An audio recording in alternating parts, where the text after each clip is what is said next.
Hello everyone and welcome back to Microsoft Flight Sim 2024, where I continue my flight around the world with the Beechcraft Starship, this time taking off from Prince Rupert, and we'll be flying to Seattle, but I think I'll stretch it to Portland since we can. And then to complete the round the world flight, I just have to get from Portland to Cape Canaveral, and so that'll probably be 2 flights, I believe. But for now, we'll get down to here, and I'll continue listening to the Apollo 13 audio, since that seems like the best idea. And we'll pick it up from a change of shift press conference, which is a video, and hopefully we'll get some interesting information from that. And I might skip ahead so that we get to other interesting bits in the Apollo in real-time stuff. Otherwise, it's a pretty slow trip back for them. I'll set the time, well, I think there'll be enough daylight, so I'll just go. Actually, that isn't real time right now anyway, so. Alright.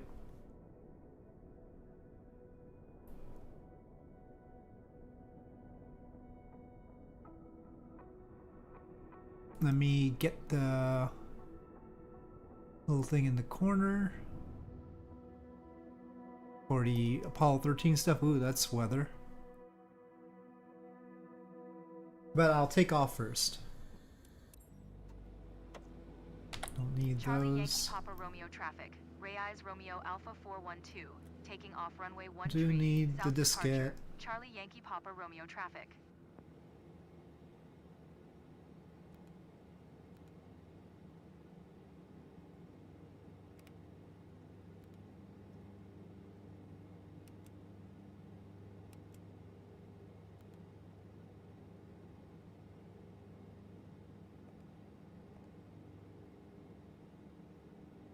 Okay, well, might as well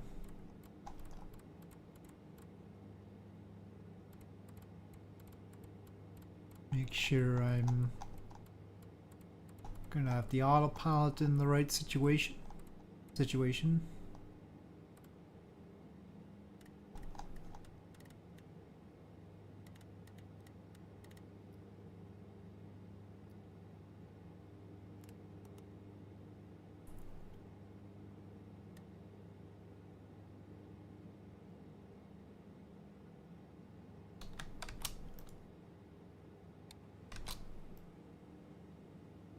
And I would like to make sure that the fuel is in the right situation too. We just really need the main tanks filled. That'll be fine.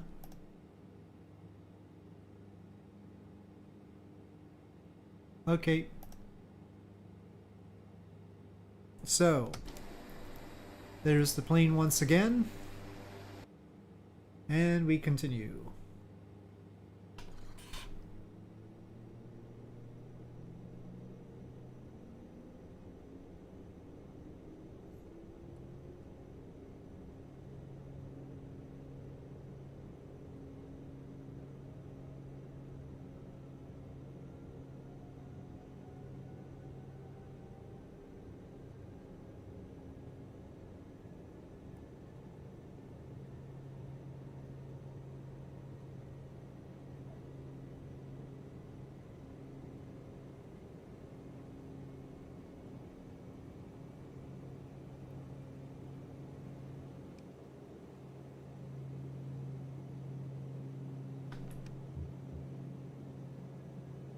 Okay.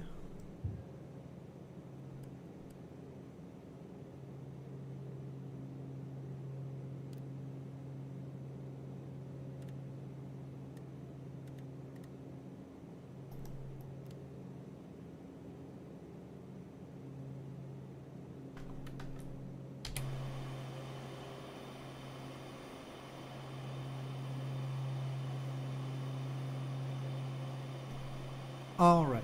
Well, now that we've taken off, let's start with the Apollo 13 audio.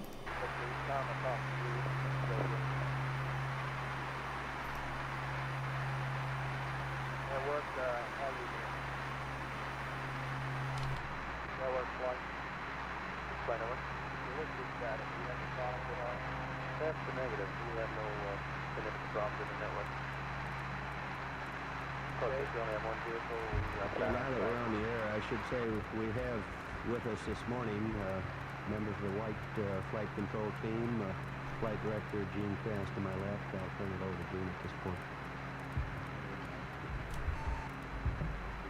At your request this evening, Tony England over here to talk to you about how we intend to use some of the command and service module lithium hydroxide canisters. We've got Bill Peters, the Telemu, who's the man responsible for the electrical and the environmental systems, instrumentation systems in the LEM spacecraft. And Dick Thorson, who's responsible for the LEM control systems, propulsion, RCS, and certain of the guidance systems. We picked up on shift at about 74 hours and 30 minutes elapsed time. The majority of our work for the first few hours in the shift was associated with modifying the crew checklist for the dock tips burn we performed later at 79 hours and 30 minutes roughly. And these were lists that we had developed actually for a lunar orbit insertion aboard. And as such, the majority of the checklists were available in the control center for a lunar orbit insertion type contingency. And our primary problem in modifying these checklists was to make sure that we used the minimum power to accomplish the desired maneuver, as well as to make sure that we put them in the proper sequence so that we didn't have any unnecessarily long power up. At around 75 hours, we got into a relatively long discussion of passive thermal control, and I'll come back to that later on. And as soon as we completed that, we went into a review of the mission roles with the flight crew. Now, we actually had a very short review when we talked to them about some of our well, turbulence. Rules we use for altitude and Quite rate turbulent. deviations. Whoa, whoa. Time they were reading them up their contingency Well, checklist. that was Later sudden. on, we came through with a relatively detailed checklist update. Okay, well, we've got serious conditions here.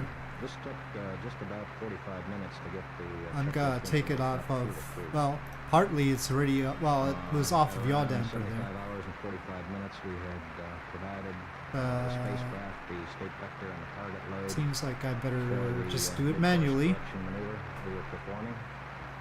And we went through a consumable status, and I'll come back to that later again. At 76 hours and about 30 minutes, we went over the rules with the flight crew. Again, we're being very conservative on this particular burn because I think we were aware that if we did not perform the burn, we were on a free return trajectory and would splash down in the Indian Ocean at around 152 hours. So we wanted to set the limits for the crew monitoring of the burn very tight. In other words, we had to have a nominal performing descent propulsion system in order to initiate and continue the burn, and if for some reason I see. the descent engine should start deviating in performance, we wanted to shut down the burn. We were doing this primarily because we could make a small mid-course correction sometime later on in the mission and bring us back to a free return trajectory again. So we played that particular maneuver very conservatively. I believe you've probably got a transcript of the air-to-ground communications at that time, so that I don't think there's any need to go through all of the rules we read up to the crew. Now, one of the items that was of concern to us as we entered the burn was how good was the platform orientation. Well, I guess I better And, keep a better we eye had, on it. Two checks, one looking at the sun, and the other one, that's using the AOT, and the other one immediately prior to the burn where we were looking for some kind of a bore sight to make sure we were in the right attitude for the burn, and unfortunately we happened to find that the moon was on the commander's LPD.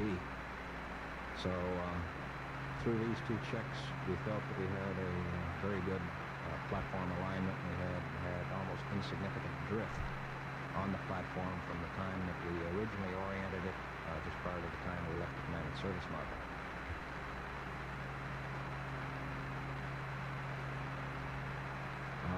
I'll talk to you briefly. We reviewed at around 77 and a half hours. We reviewed the power down checklist, and as you're aware, much discussion ensued getting this up to the crew later on. But our basic configuration gives us low bitrate telemetry from the spacecraft, S-band voice from the spacecraft. We've got a coolant loop up and operating. We've got soup fans on. We've got the cabin refresh capability. We've maintained a RCS manual attitude control capability, and we've got the caution and warning system powered up in the spacecraft. At around 77:56, the S4B impacted. I have the precise time later on. I'll look for it in the notes, and I believe we probably got that word. At around 78 hours and about 15 minutes, the crew started the powering up of the LEM spacecraft core, the Doc Gibbs burn. The burn was scheduled, and I'll give you the delta V's. The burn was scheduled for 79 hours, 27 minutes, 38 seconds ground elapsed time, and the X component of the burn was 833 foot per second, and the Z component of the burn was 215 foot per second. The effective delta V was somewhere around 900 foot per second. The impact time, as we've got it from the site that was recording the transponder on the S4B, was 77 hours, 56 minutes, 40.025 seconds. We gave the crew their final target load and state vector as they came around from the backside of the moon, 78 hours and 19 minutes. And by this time, the crew was well into their activation checklist, and our electrical power main bus load was running about 40 amps. Previous to this time, we had widened the dead bands on the digital autopilot to conserve some reaction control system propellants. And at about T-minus 1 hour, we narrowed down the dead bands and kept the communications up so we could have high bit rate telemetry throughout this entire last hour to make sure that we had a really good spacecraft for the maneuver. Just for your information, we've got people working on several subjects. After, at this time, we went around the horn and made our decision on the initial LEM spacecraft power down, and we advised all the flight controllers that we would start with the power down of the LEM spacecraft right around cutoff plus about 15 minutes. We again wanted to make sure we had a good spacecraft post-burn, and we wanted to let the system stable down before we started powering down the systems on board the spacecraft. And we're working on the CSM systems status. Tomorrow sometime we're going to... We gave them a go for the burn at 79 hours and 18 minutes, and at 79:27:40 approximately, we initiated the ullage. The burn looked very good. In fact, it was an excellent burn. Peak current during the burn was around 50 amps, and the burn terminated roughly at 79:32. Each picture use 3 f-stops because we don't know Immediately exactly which thereafter, one is going to work the best. So we gave the use crew 4, their initial 5, power 6, down information and 8. to bring the majority of the 1 250 spacecraft for the service systems camera. down with the exception Copy. of the communications system and the guidance navigation system, because we had to keep that up to initiate the passive thermal control. The crew spent about 45 minutes getting into attitude for the passive thermal control and about 30 minutes to allow the rates to damp out prior to initiating the roll rate.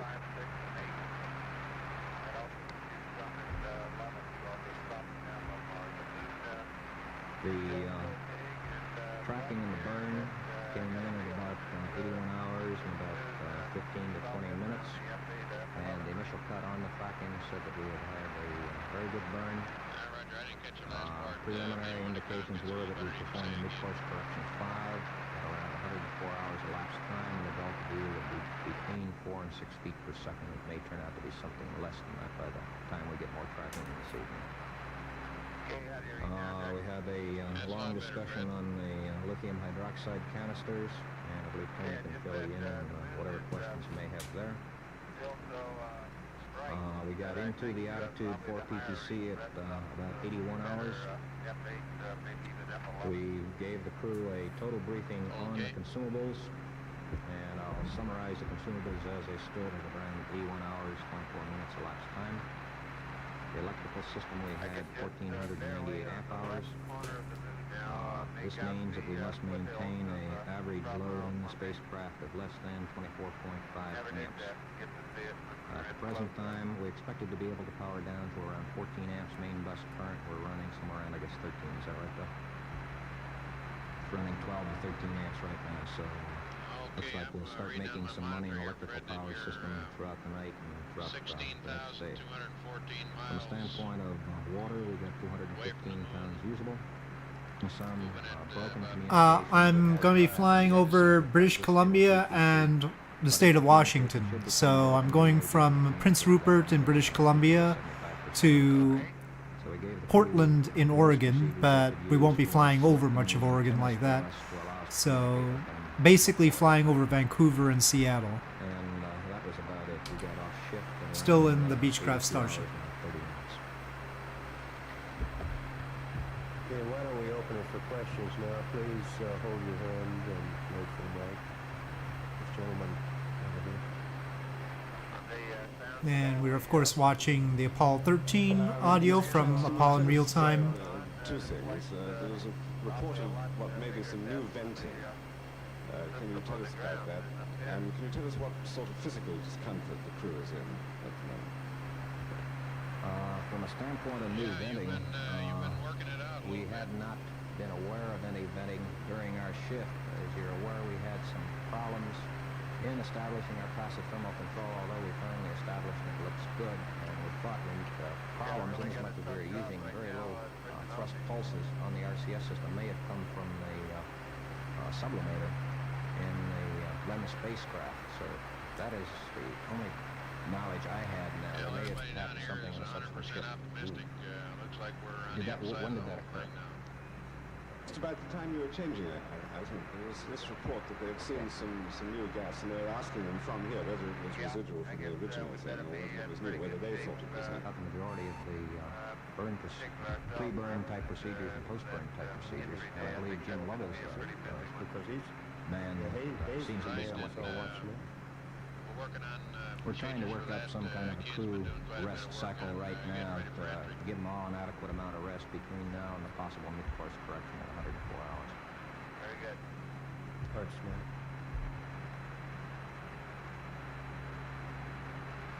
A couple of questions. How much better off are you on consumables tonight than you thought you might be last night? And secondly, what does a flight plan call for the next 24 hours? To answer your last question first, the flight plan for the next 24 hours is basically going to be passive thermal control. Minimum activity, we're going to stay powered down as long as we possibly can. See, what was the other question you had? I'm sorry. I was wondering about the consumables and how much better off you are than you thought you'd be. I think that, at least from my standpoint, I feel we're much better off than we were last night. I thought we'd have to maintain our bus levels at about 14 amps throughout the rest of the mission, but it looks like we have a bit more flexibility, and I think tomorrow we'll have a much better hack on this because I think the key consumable now at the present time seems to be water. So once we get a hack as to how much water we're going to use in a fully powered down state, then I think we'll be able to give you a good answer. But from my standpoint, it looks a lot better now than it did last night. Although, again, last night we had the capability of coming back. We just got a better margin to work with, more flexibility now. Oh, wait a minute. Could we have a rather detailed explanation of the tests that were run in the simulations with the lithium hydroxide canisters, and a description of how this hose is being attached, or will be attached to a canister, and particularly what hose that is, where did it come from, and what's going through it. That and he brought you over one of our canisters.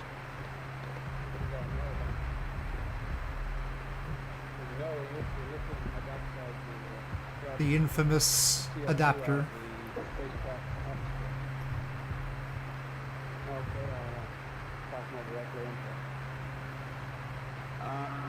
We have a limited amount of lithium hydroxide in the LEM, and it would relieve a lot of the pressure on the environmental control system if we could use some of the canisters, lithium hydroxide canisters from the command module. So actually Jim Corielli over in Crew Support Division, who designed this thing, and it does an excellent job. What we do is we use the suit loop in the LEM, and this is the scavenging hose, the exhaust hose, if you will, from the suit. And we just put the lithium hydroxide canister on the end of it. And it's Why is it not stopping at my altitude? We've used a data card out of the flight plan to make a structure so that the plastic cover here won't collapse on the end of the hose.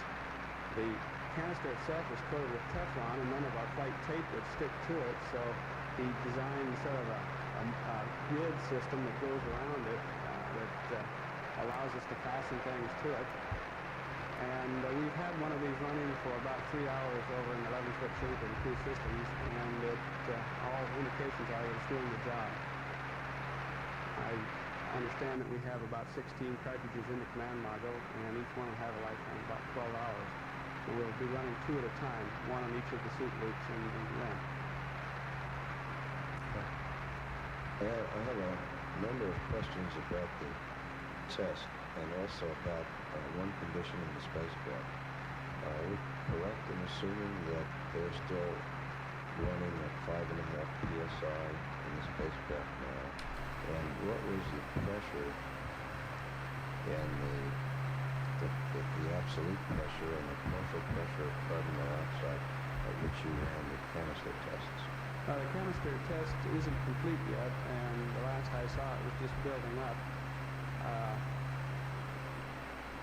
I'm not sure. I think it was 20 millimeters of water pressure that we were going to build up to in the test, and we're not going to allow it to get above 15 in the spacecraft. The test isn't complete yet. It takes several hours.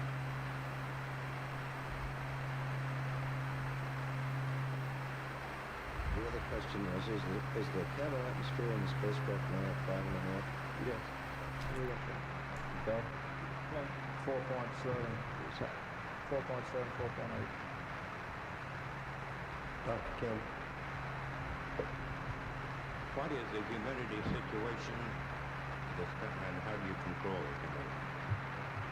The LEM has some water separators in the suit loop in the LEM module, and they're all working, and they're separating the water and controlling the humidity properly right now. There's no problem with humidity. Mark Lowe.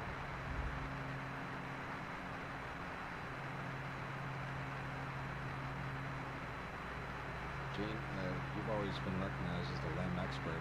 How would you classify the LEM as a spacecraft that can get these men back to Earth?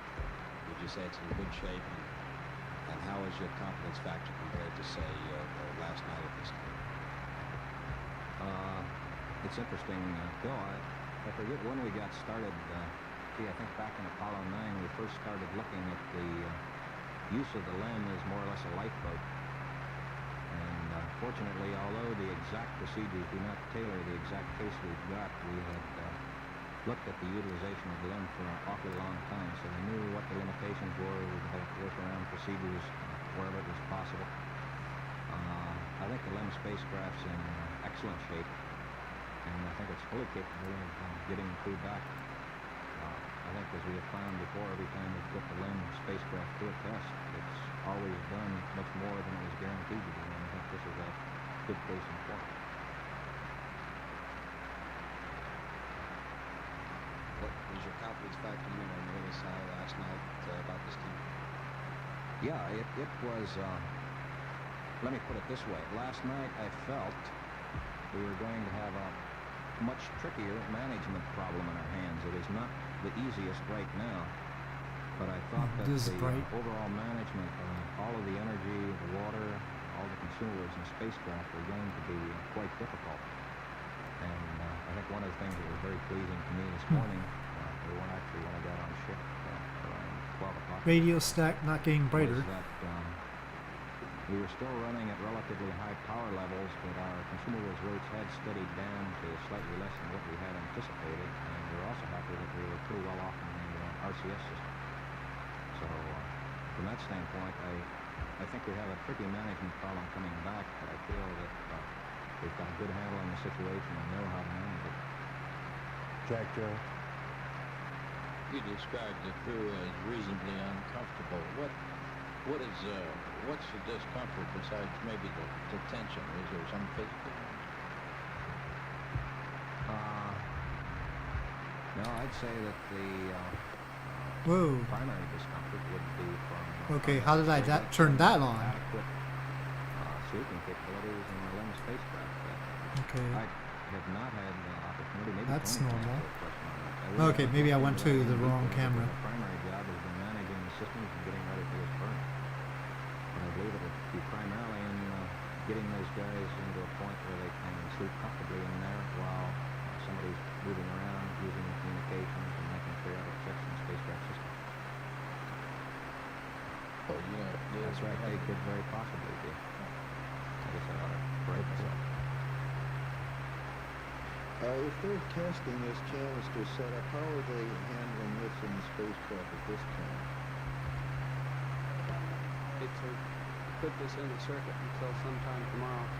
We're going on the secondary canister in the LEM any time now. The CO2 level is getting up near 15. And we'll have, I believe it's 8 hours.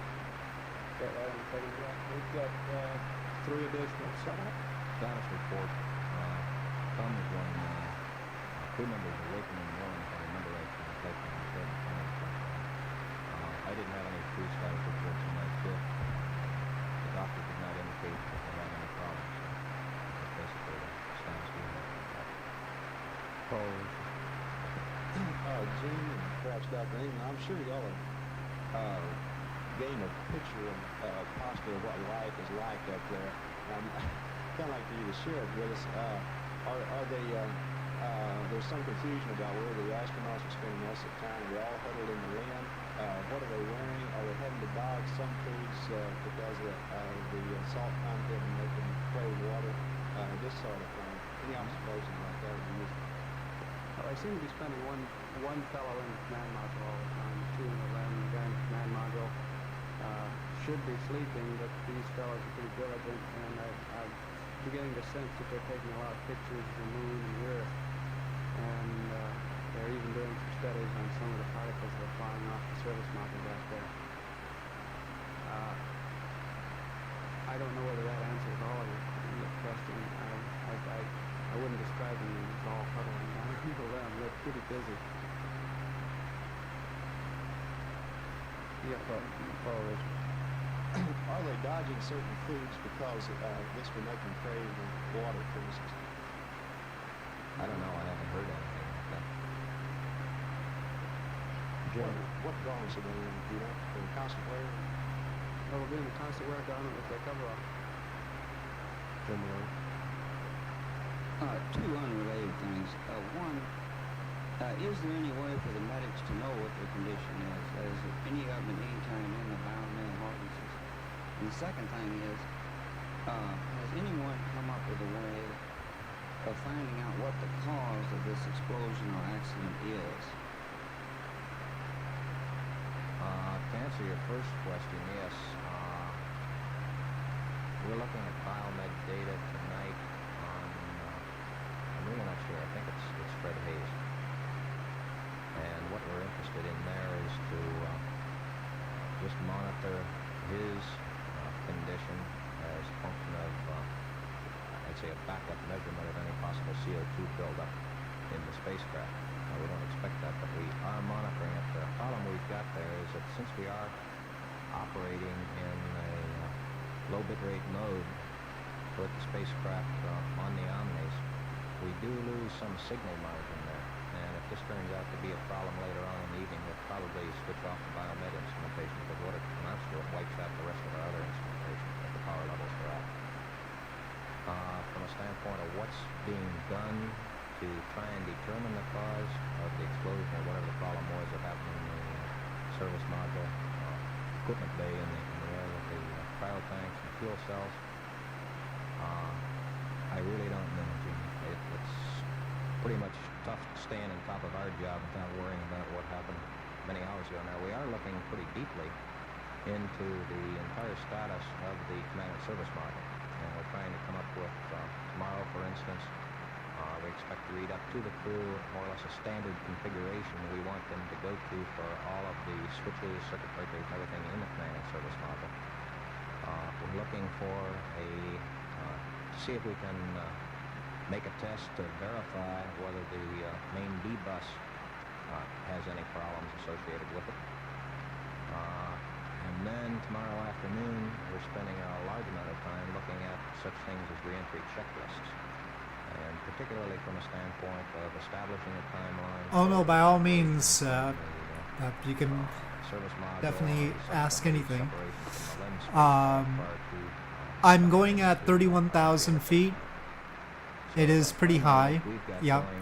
This plane can go up to 41,000 feet, actually. So it can fly as high as airliners normally do. We're at 31,000. We're going only at 323 knots right now. We're helped a little bit by the wind, so it's nowhere near as fast as an airliner. And basically we are 284 miles, nautical miles north of Vancouver, about 52 minutes. For their drinking and food purposes from the service module potable tank. And they're just using their normal procedures. Remember they use... But yeah, I have no idea what to talk about otherwise, so I'm just listening to them and their press conference.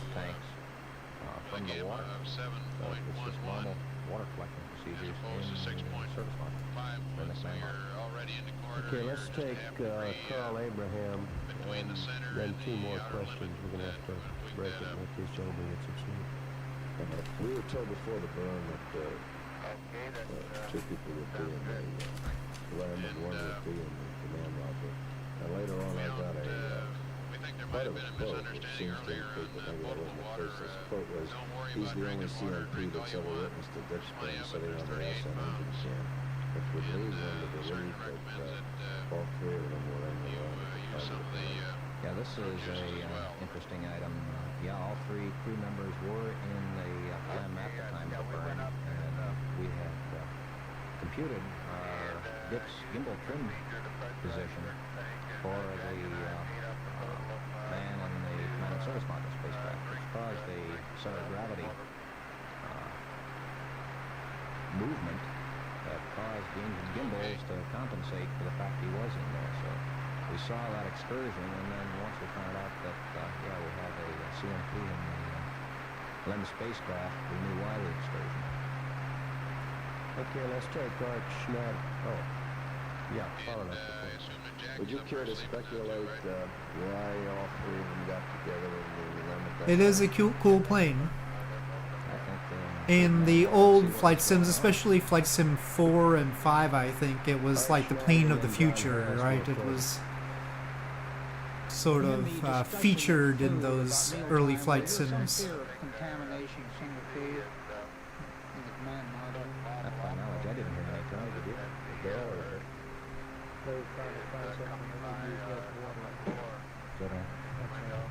At the time they were going into mealtime, we, as you were aware, were having some problems in establishing a passive thermal control, and that became an end in itself for about a half-hour period there.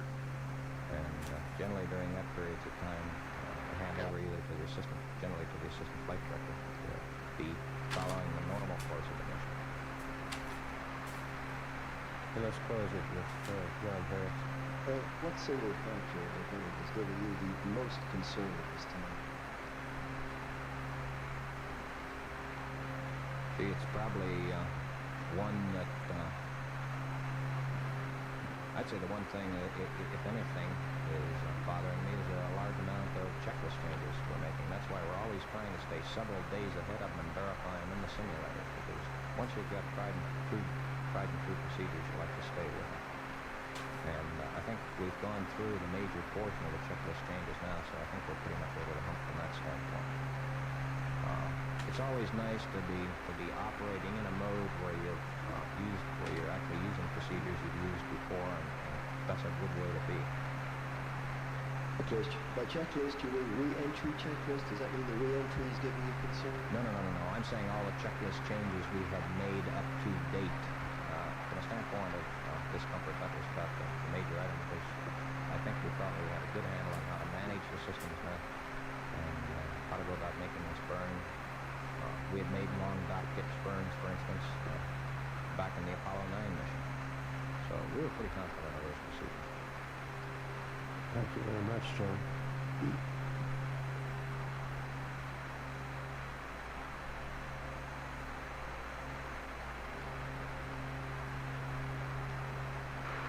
Okay, that's the end of the press conference there.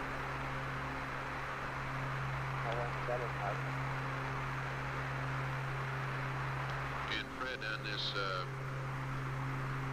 jury rig, The crew doesn't really talk too much. We will listen in for a little while. canister, Left to do exactly what we're going But I to might do skip is ahead eventually. we're going to have to make at least two up and use two at a time. One on each set of hoses. What we'll do is we'll connect one of these jury rig boxes to the red fittings, and air will be sucked through the lithium hydroxide and then blown out the blue fitting. And we're also going to, when we do this, remove the LEM lithium hydroxide canister from the suit loop, either the primary or the secondary. 2004? Yeah. And we're getting the words together to make it easy to build one of these things, and it looks like probably Yep, take two I had guys, that one as well. I think we probably ought to plan to do that later. In addition, we have to go up and get a couple of canisters out of the command module, so it looks like maybe a smart idea would be to delay a little bit and have you build a couple of these later on. What do you think? Just to be clear though, I meant this is from Flight Sim 4. Flight Sim 4. Flight Sim 2004 is actually Flight Sim 9. And then there was Flight Sim 10, FSX. And then they stopped counting like that, but technically this one would be Flight Sim 12.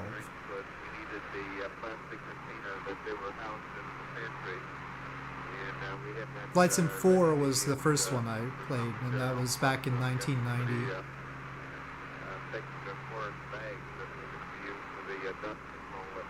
Or maybe 91 or something like that. Did you come up with a design or? No, we just thought we'd see what we had in the way of materials and stand by for your word. Of course, we also have lots of shipped back cardboard from flight data. Yeah, we have decided to use a canister, and you know that the liquid-cooled garment has a bag around it that we think we can use too, or that we know we can use. We've tried it. So what you have is a bag within a bag, and inside that is a liquid-cooled garment. The bag that is closest to the liquid-cooled garment is the one that we need, and we've got two of them. And then of course we got to use some tape, and as you say, one of the backs to flight data file, timeline book, or something like that. And just using those materials, we can make this jury rig canister. So the bag that we're looking for is the one that is right next to the liquid-cooled garment, and if we're very careful about where we cut it, we can make a pretty good rig. Oh yeah. Yeah, by the time Flight Sim 2004 came out, this plane's flaws were quite Use that bag over evident. again, The though, problem because is this this couldn't one blew up, compete and I with the expect they business will have to jets. make more than 2 of these So canisters it basically was no longer the plane of the future by the time Flight Sim 2004 came out. Because the business jets were more cost effective than this was. And faster. 4 minutes to a handover. Good time to aim at the middle of it so I can get out the tree. I'm fine. We should have no down and dead ball. We just need the up and the back for a second. Yeah, but that makes sense. We lost it down. That's right. Okay, 4 minutes. Yeah, we can't go out for structure. We'll be right at 8400. We'll hand over. Be about 30 seconds before we establish the up.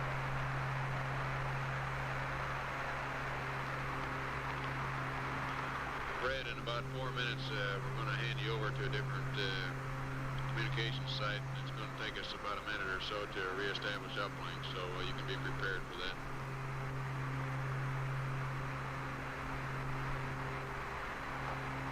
Okay, Jack.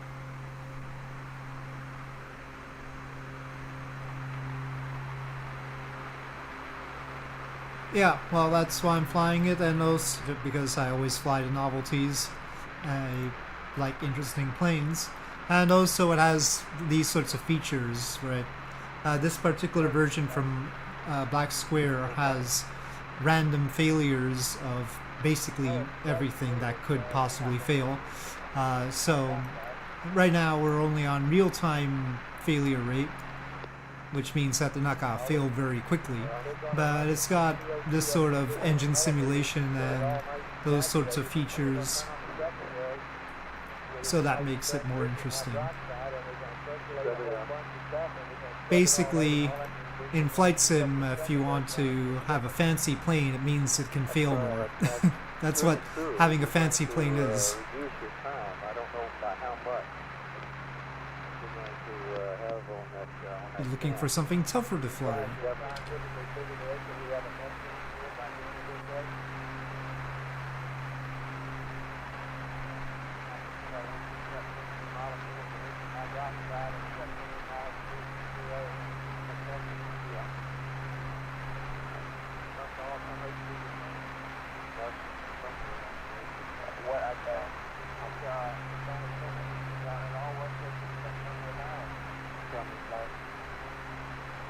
One thing on this, it is true that with some of the cartridges you hit them with a real heavy load to begin with, you do decrease the lifetime.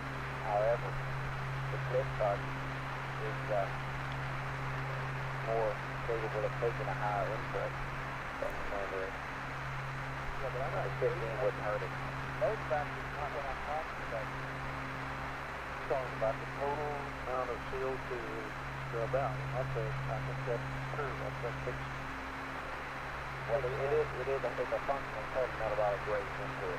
Like I say, the lower it is, the better off the cartridge is. We're as low as it's probably six. Breaking time with 2 demonstration and 1. All right, and what I'm talking about is talking about if we go to 15 parts per million on the gauge, we have always one. Okay, I'm not sure. Well, I'm saying is that we're going to, one of the things we're going to build up the right.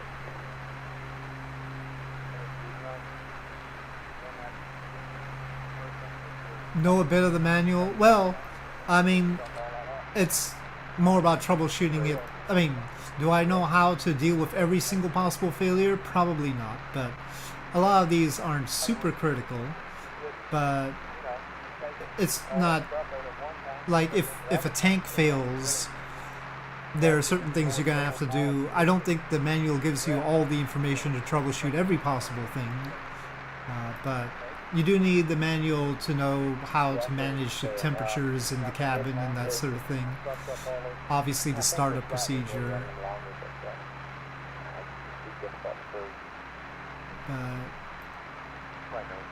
There is a manual, that's for sure. It's a thorough manual. But if you have an engine out, you do have to rely somewhat on your own experience too.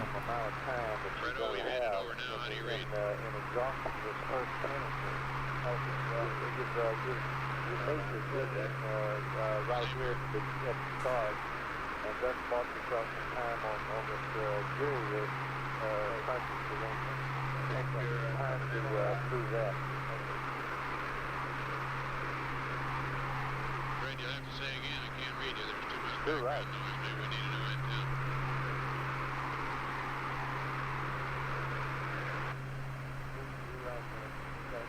Hey, I'm on the other Humvee now. It's that you're coming in even louder than on the previous station. Raj, maybe it's because I'm standing up. You're coming in better now, too.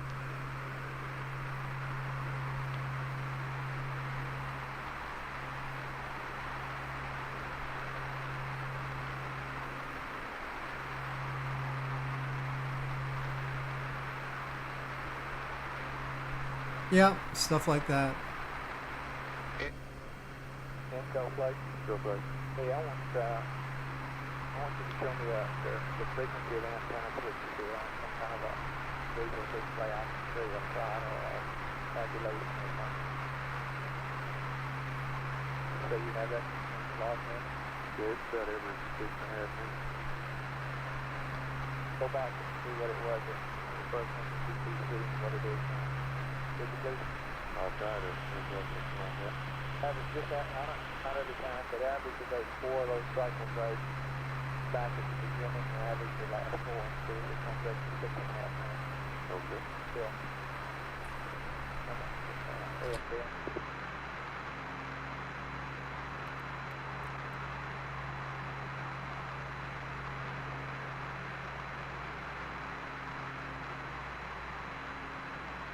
We've got a 62 knot wind now, and it's pushing me off to the side, so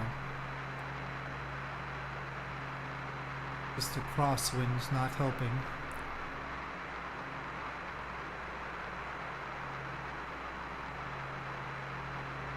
And turbulence.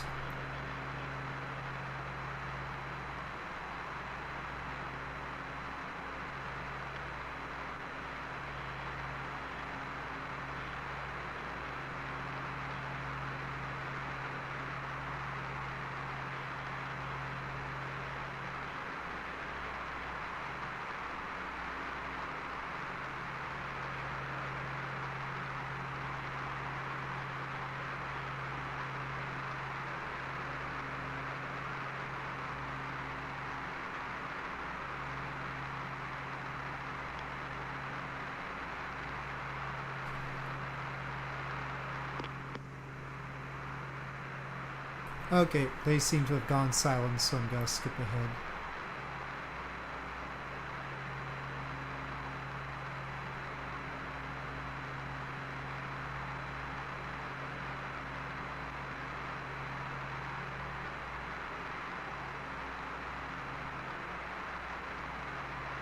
Oh, lots of turbulence.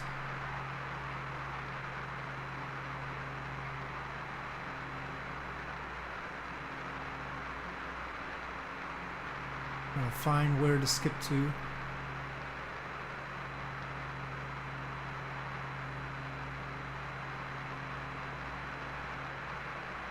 Well, let's at least get to where they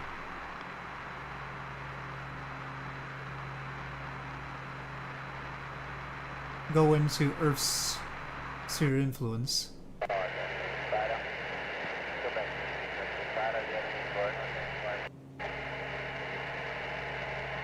So, a few hours further. Okay, well this is getting a little bit rough. So,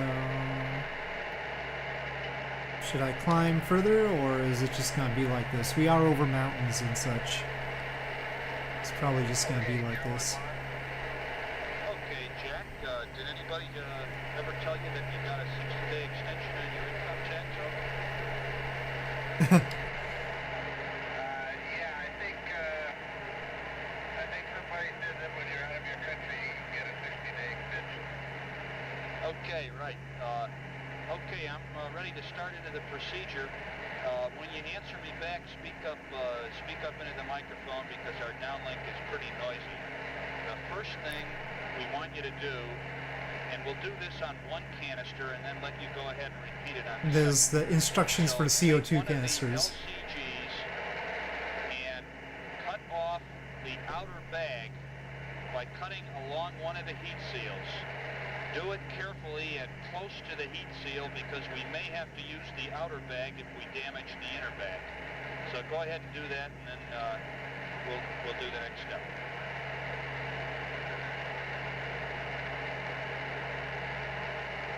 Okay, take an LCG, cut the outer bag by the heat seal. Be careful not to damage the inner bag, right? Right, just cut along one side.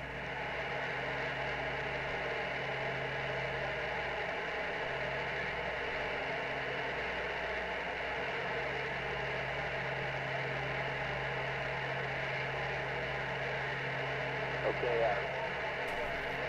check time on 50, 30. Go away there. Just get back there. You have anything for the 2 days and others much?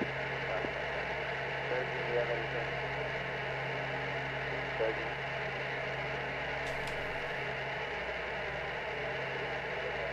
Do you have anything for the debriefing where the dosage is to 15 to 7.6? Anything else? Can't hear you. That's all. Still can't hear you. That's all. Okay. That was my fault. I got the gas done. So, can't tell anything. How you doing?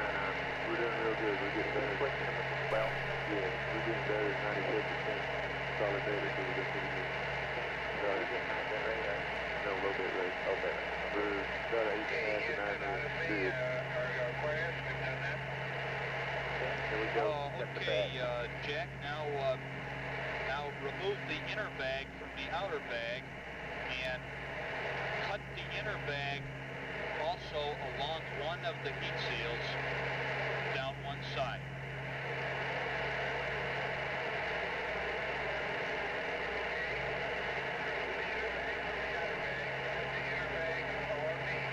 Really wish the audio was a little bit better quality.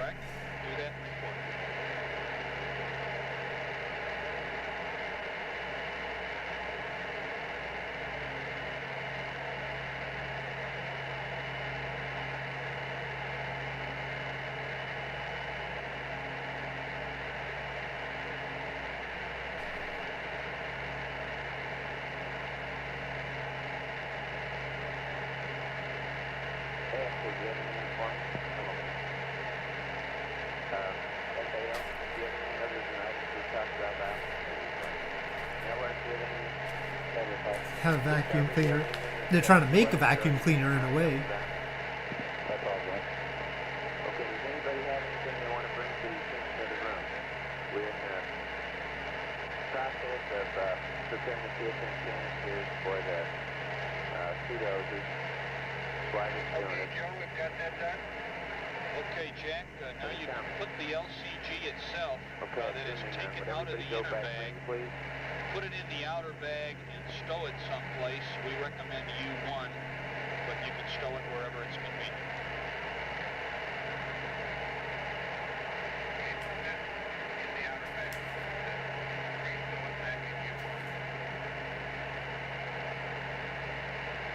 Okay, Joe, we got that. Okay, now pick up one of the lithium hydroxide canisters and let me describe which end is which. It's approximately square. On one of the vented flat ends has the strap, and that end we call the top. The end opposite we call the bottom. Is that clear? Over. Right.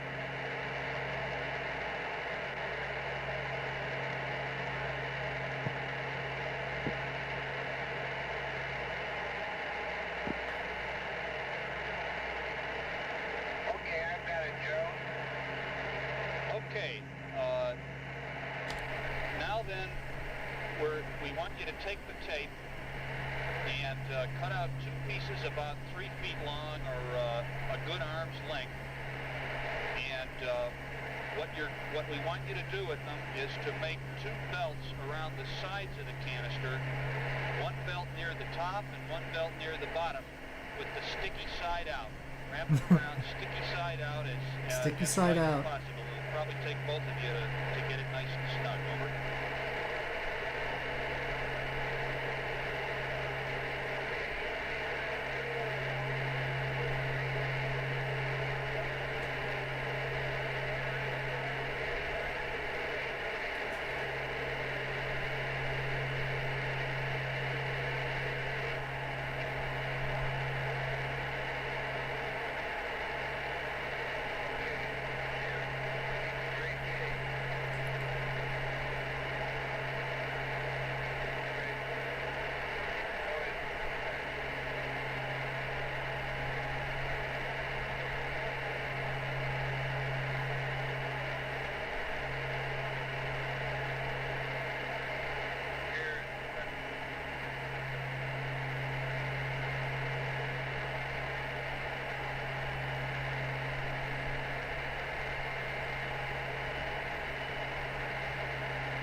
Okay, about half an hour to Vancouver. I'm not landing in Vancouver, but we'll get a closer look at it.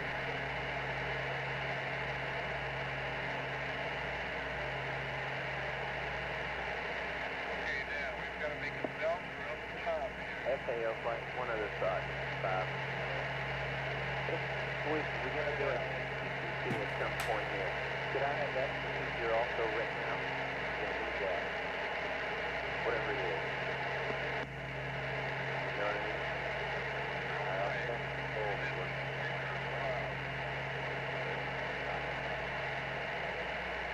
Well, I'm interested because, you know, you always hear procedures are available, and when you want to read them up, it turns out you got to wait 20 minutes. Hopefully the clouds. Oh yeah. Well, no, I'll go down, of course. It seems like it ought to be available at the same time. We'll get a closer look at Vancouver, Seattle, and Portland with me flying lower. Okay, we've got some ideas about it, but we still got some questions that we got to get answered.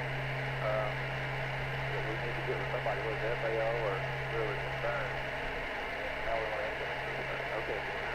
Well, look, the only point is get with whoever wants to be got with. Okay? But pronto, and let's get the thing done in a timely fashion.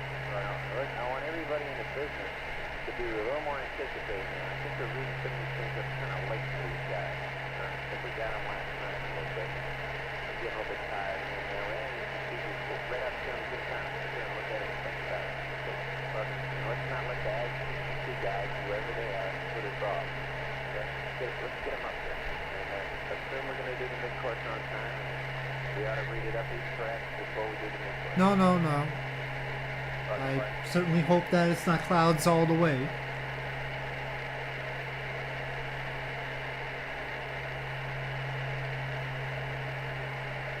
It could be. They could have horrible weather.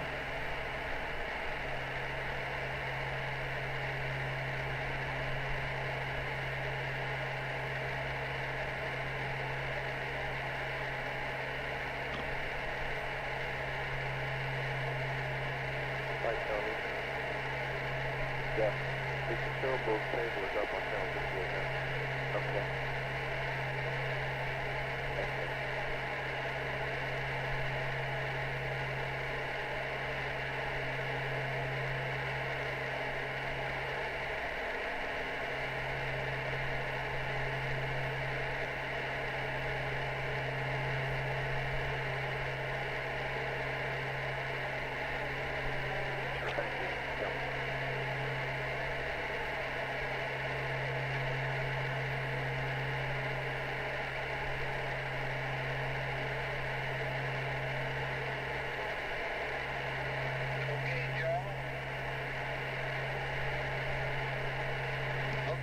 Jack, if you have...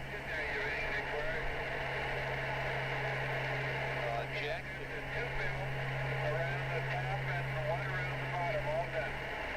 Okay, fine. The next step now is to anchor that tape, and the way we want you to do that is to cut about a 2-foot length off the roll and then tear it lengthwise so that you have 2 strips about 2 feet long and about a ½ an inch wide. And you'll wrap those around the canister at right angles more or less to the tape that you've got, so that it goes across the top and across the bottom. And when it goes across the top and the bottom, put it so that it's outboard of the center hole, and try to get it over one of the ridges between the screens so that it won't block the flow. Is that clear, over? Yeah, Joe. Very clear. Okay, press on. Okay, I better cut things one here. And put here lengthwise in half. Down the right. I'm going to go around right here with this ridge, all the way around, right angle. So we have difficulty with this particular latch at this first time. Do you want to go to the primary canister or what? Yeah. Alright. That's right. What we plan to do is go ahead and, if need be, go up to 15 on the secondary parking and then switch to the primary parking. I didn't quite copy that, Jack. Say again.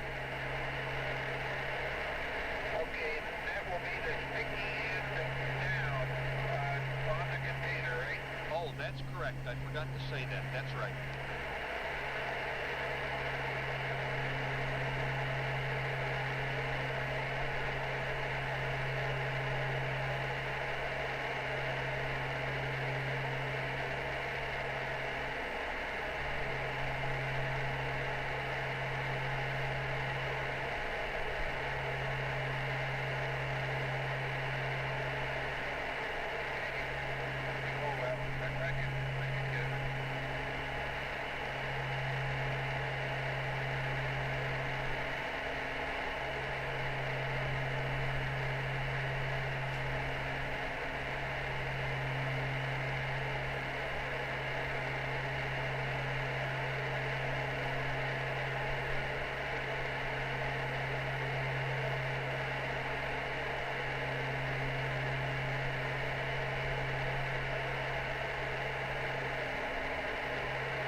Yeah, they really had to have a lot of practice listening through static, didn't they?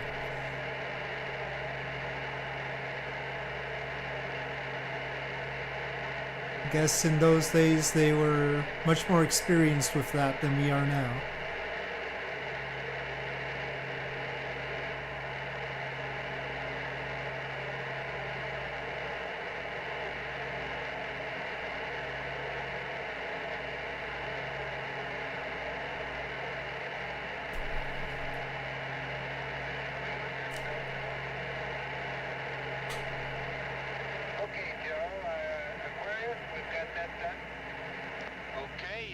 Jack, the next step is to get the EVA cue card and use it to form an arch over the top of the canister. Just tuck one short end under EVA cue card is being used to make an arch against a ridge on the other side, so that it forms a rounded arch over the top of the canister. You see, Jack, what we're going to do is slip the bag over this whole assembly, and the cue card will serve to keep the bag from being sucked down against the screens. Over. Oh dear. Okay, I got the idea.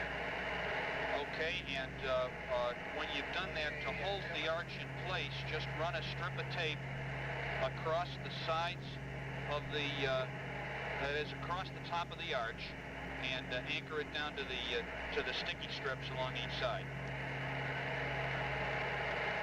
Okay, yeah, I got the idea. Okay, let me just repeat it here. Take a cue card, form an arch over the top, sticking it under the sides here. When we're through, run a piece of tape from the sides across the top and back to anchor to the other side. That's correct. Down this flight. Okay, it worked. It says that on this plot, just to be sure that I'm with you, your consumable chart is based on present rate continued. Does it allow for the two mid-courses that we have planned or not?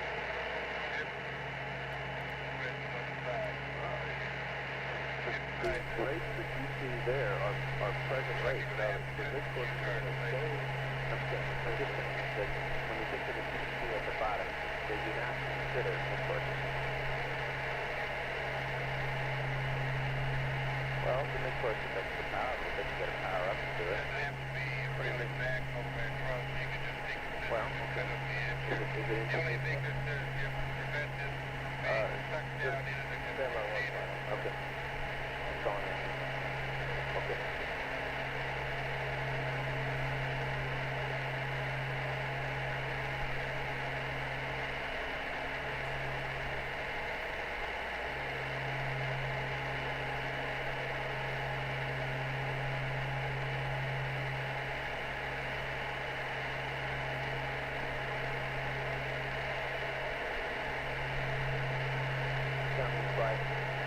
Flight. You keep your eye on the CO2 response. Okay, I'm looking at it. Roger, we're watching close.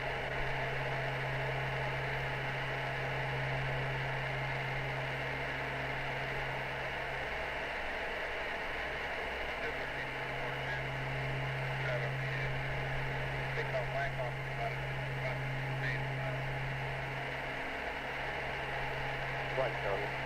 Yep. Okay, the at the bottom are based on the present rate that do not count the initial. Okay. Somebody always estimate a little delta on those. There's always subtract 2 hours from water and 1 hour from O2. I guess nothing from O2, but 2 hours from time. Together with the approximate some little delta that you can always take off the bottom. That's confirming necessarily something to do. Okay, but you please skip that for me so I can. Okay.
Still a 68 knot crosswind, 69 maybe, depending on which display I trust.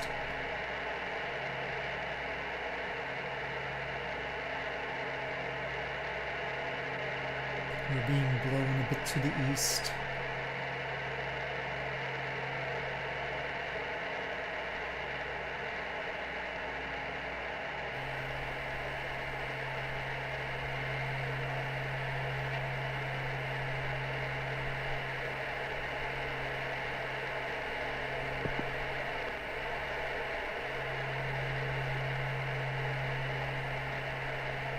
Well, there, I'll go a little bit further.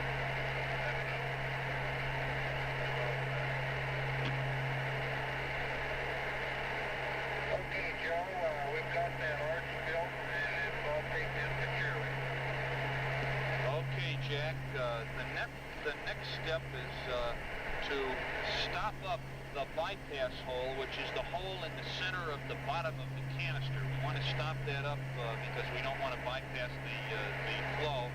And I forgot to tell you to get something to stick in that hole. We recommend that you either use a wet wipe or cut off a piece of sock and stuff it in there, or you could probably even crumple up some tape and use that. Over.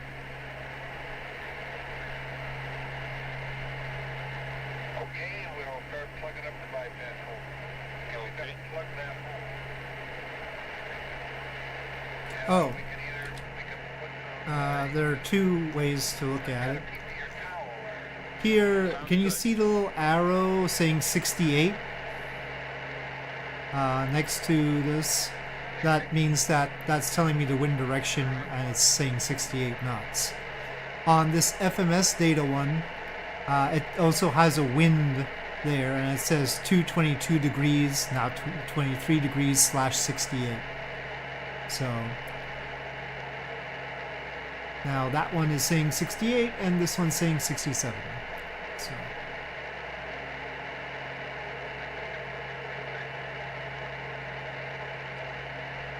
The 222 or 223 is telling which direction the wind is coming from, not which direction it's going in. So it's coming from 222. It's heading 180 minus that, so about 42 or 43.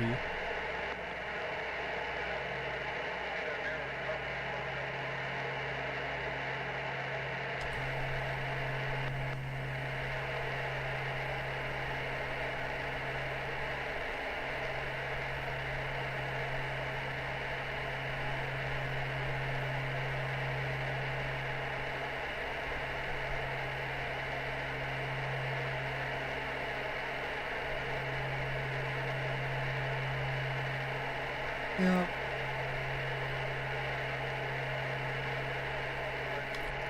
You can always generally figure things out on these things.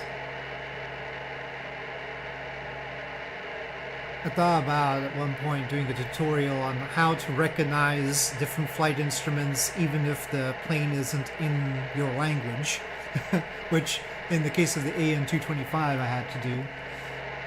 But on account of the units, you could basically figure out what's what. Of course, if it says wind, that's easy.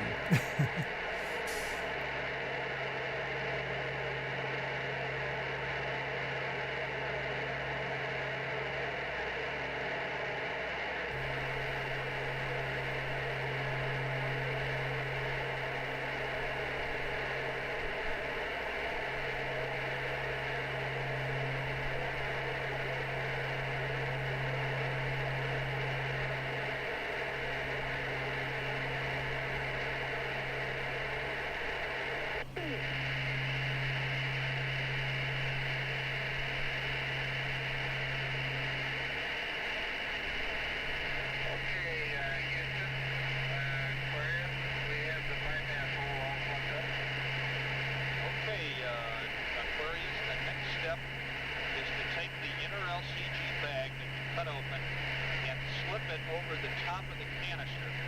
When you do that, orient it so that the ears of the bag, that is the corners that stick out on the closing, and are oriented along the open ends of the arch, because we're going to snip one of those corners to stick the hose in. Pull it down until it fits snugly over the arch. Over.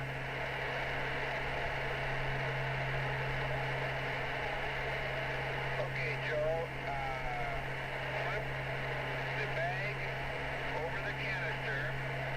That the arch is at the bottom of the bag, and that the ears are along oriented along. Let's see, I guess it was at the sides of the arch. Depends what you mean by sides. Over the open ends of the arch. Right, the open ends of the arch. Okay.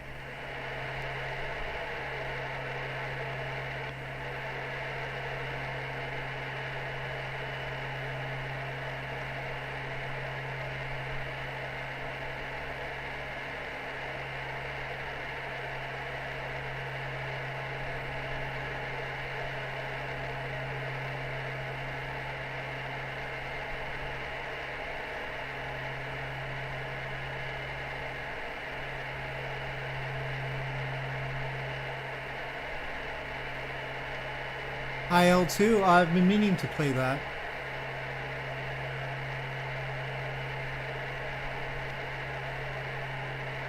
Yeah, I have it, I just haven't played it much. Okay, Joe, we've got that done. Okay, now press the bag against the sticky belts that we put on the sides of the canister. It's taking up a chunk of hard drive space. Just kind of pleat it so that it makes a fairly tight seal, and then take another 3-foot strip of sticky tape and wrap it around the outside of the bag opposite the bottom sticky belt to make a nice tight seal. Okay, in order. Okay, now we want 2 strips around here to make a tight seal.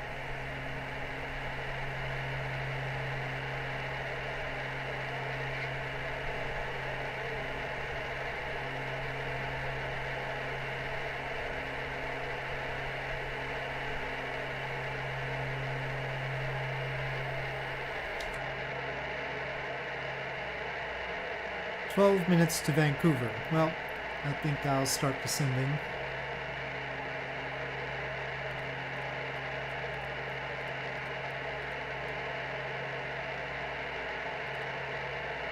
Yeah. Well, it's a flight game.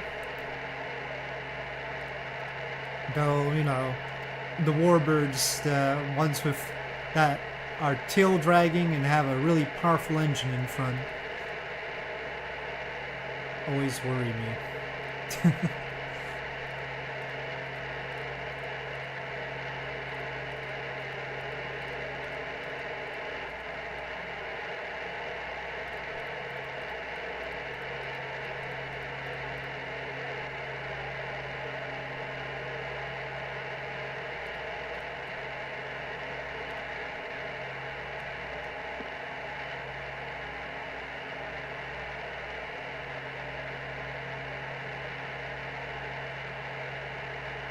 Okay, that might have been too much of a turn.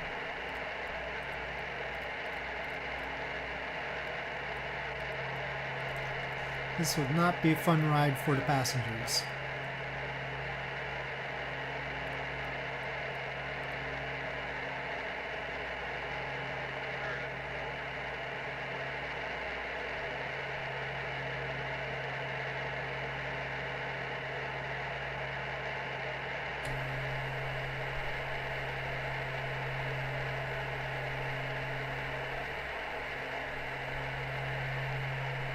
Let's see, what are the games taking up the most space? Of course, Flight Sim is huge, so Flight Sim 2020 even bigger. But aside from those, Starfield at 135.7 gigabytes, Mass Effect, the Legendary Edition, 110. Assassin's Creed Odyssey I still have installed for some reason, 102.9. IL-2, 87 gigabytes, Cyberpunk 86 gigabytes, War Thunder 61 gigabytes, Ace Combat 7 61 gigabytes. So those are the big ones. Well, those are the big ones that I have installed through Steam. Maybe there are a few others that aren't through Steam.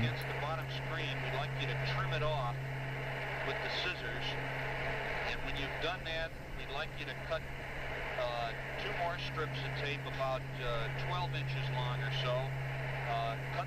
Tear them lengthwise to get 4 pieces, 12 inches long and ½ an inch wide, and then use those 4 strips to secure the bag by passing the strips from the sides of the canister outside the bag around the bottom of the canister and back up the other side.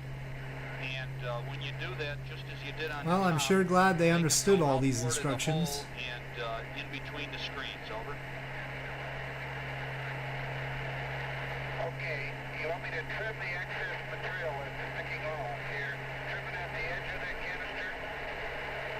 Or do you want any excess left over? No, you don't need to have any excess. Just trim it approximately level. Okay, let's do that first. Okay.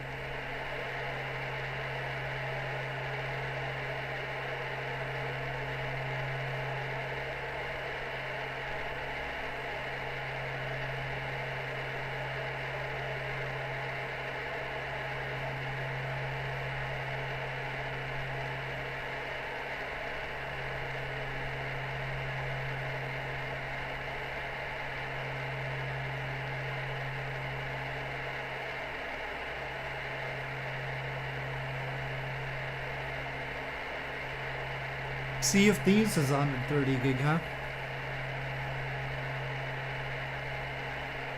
Yeah, there are definitely some games, especially on the Xbox Game Pass thing, that they're so big that even though I might want to play them, I just can't bear to install them. Because I've also got Comcast and I've got a monthly bandwidth limit. So if I want to install something, it's like a major commitment. Otherwise, I probably would have played the Elder Scrolls Oblivion remastered thing. That's correct, Jack. But how much is that? Additional security on the bag. That's 119 gigabytes. When you get those done, you'll have two strips going one way, and the other two will be perpendicular to it.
Would you pull out of the wind to run one through 210?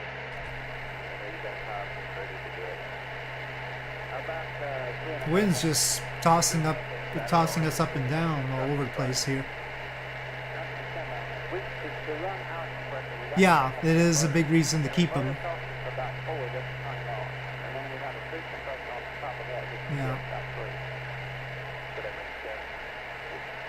Yes, that's why I've kept a whole bunch of them, though I have gotten rid of some big ones, like I got rid of GTA 5, which, you know, will take a lot to download again, as well as Red Dead Redemption 2, both Take-Two / Rockstar games, sort of in protest of them dumping KSP 2, frankly, but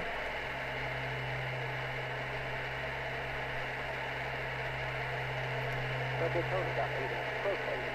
Okay, total out of 8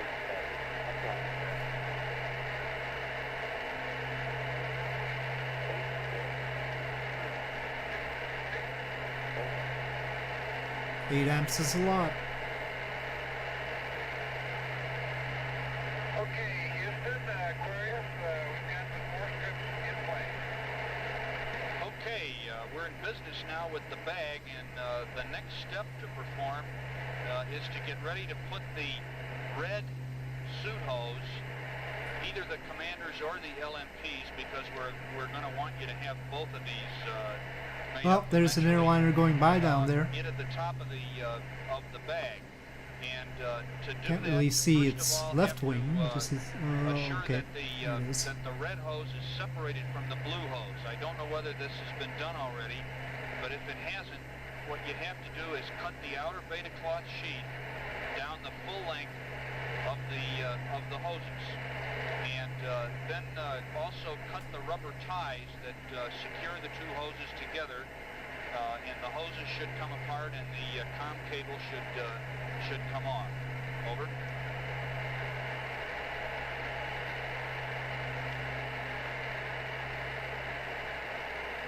Okay. Yeah, well, there's also player planes. There's AI planes and player planes.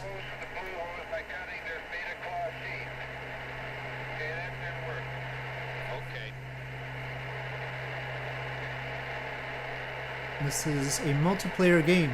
I've even stepped outside of my plane and somebody else stepped outside of their plane and we saw each other. Still haven't figured out how to change the look of my character, though. You get to pick at the beginning, but...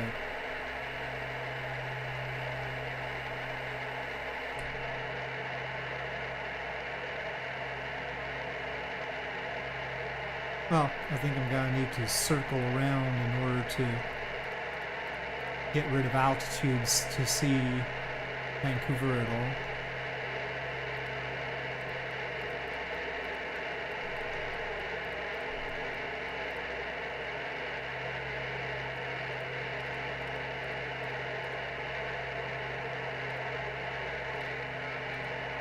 Oh yeah. I mean, I think there were AI planes even in Flight Sim 2004. Certainly in FSX there was.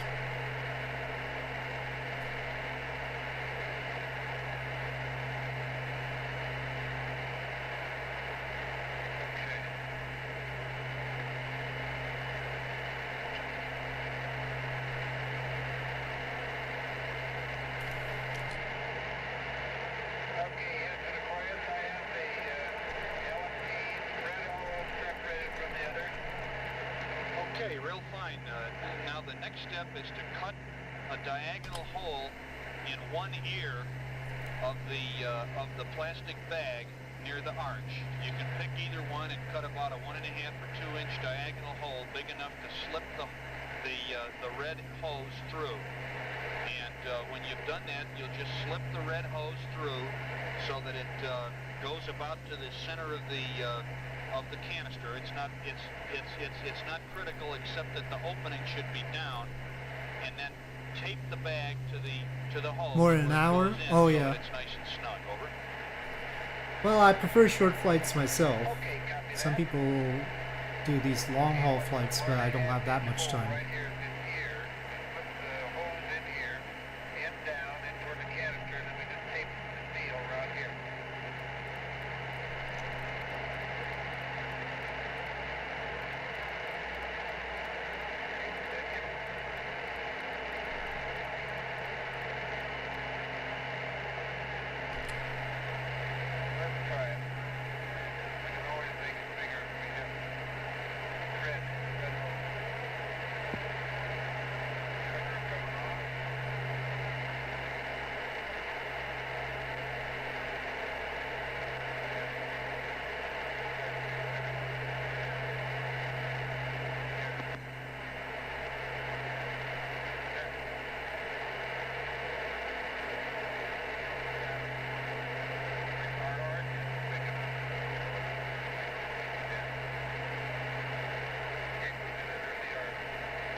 Yeah.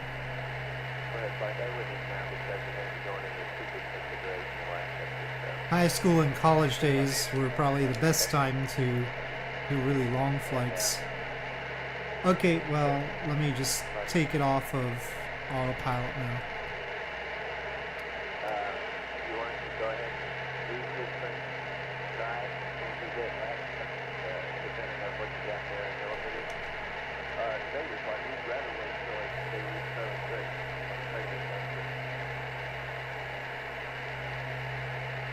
Well, there's plenty of clouds here. Okay, well, the reason is that once we get off the secondary canister, we don't plan to use it again. We're going to pull it out. So you want to get all your things. So we want to get as much as we can. Captain down, fight. Captain down. Captain down, fight. Flight number. Okay. And the procedure that he's got, like the next step is the wait till it's 76. You understand? I don't want to drive it until they get to 76. I read that and I thought it was probably optional. I thought we probably wanted to get this thing in the configuration. That's what I thought, but their point is they would rather run the canister instead of point 6. They know they're done with it. In other words, to use it up. That's one point of view. That's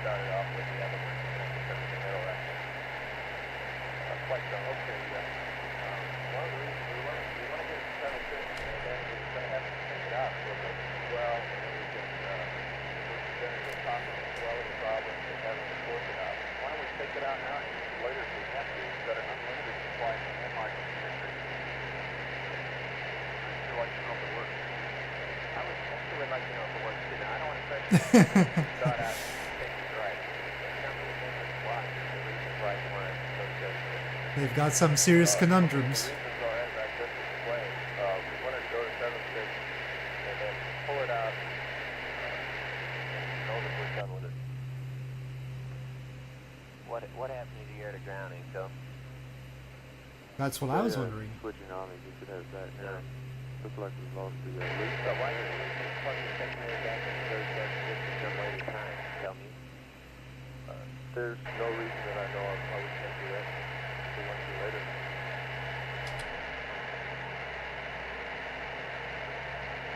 Well, I'm not real sure what difference I understand your logic with, but I'm not sure I understand what difference it makes whether or not we try it now or whether or not we use the secondary canister. Well, the reason is that this doesn't work. We have to do something else. Either modify this somehow or other, or do something out of this 1.5 to this and the power can come away and then use this soup pan which starts getting all that power. Roger, but the time difference, this secondary canister is not going to last for half an hour, 45 minutes more. Okay. Okay, you got that going for you. Now see what it looks like.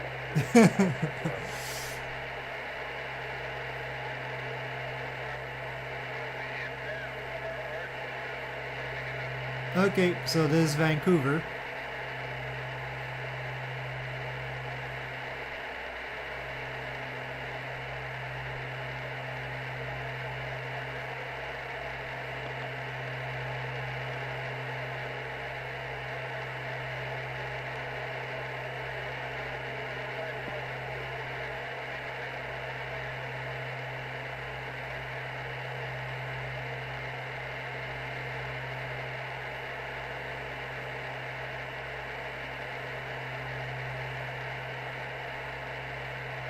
This is Stanley Park, I believe.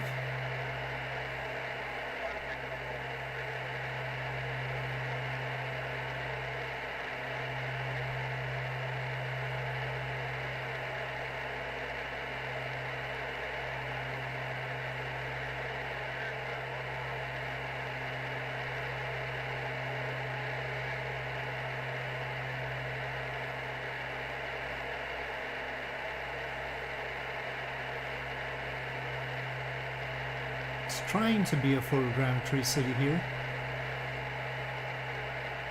Oh, marathon there, very nice. Well, there's the core of the city here, which is photogrammetry, but there also seems to be outlier bits.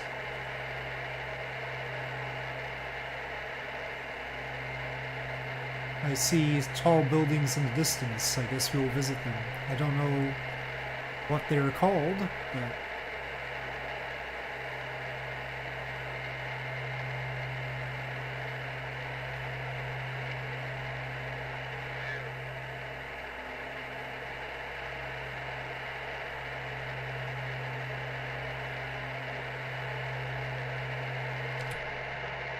well, you might as well let the autopilot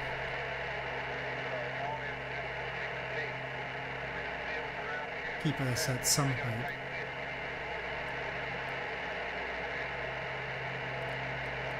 Oh, not heading. Don't do heading. Just height. And you're doing too much. You're doing too much.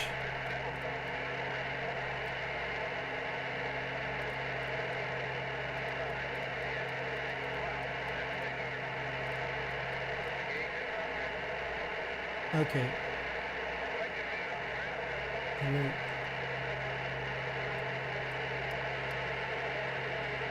Oh, me using too much to try and hold on to it has caused problems. Great.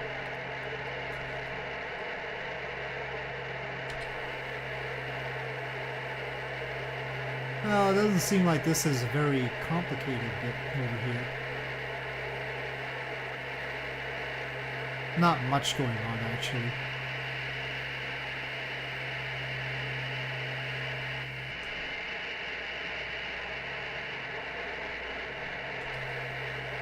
It looked much more substantial from a distance.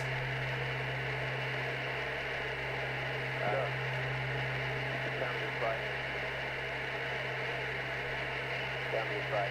Go ahead, Bud. I want you to continue to monitor this CO2 installation.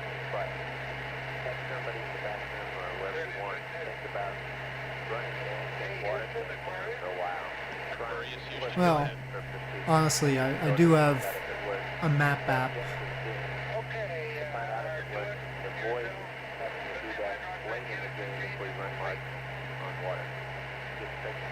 Burnaby?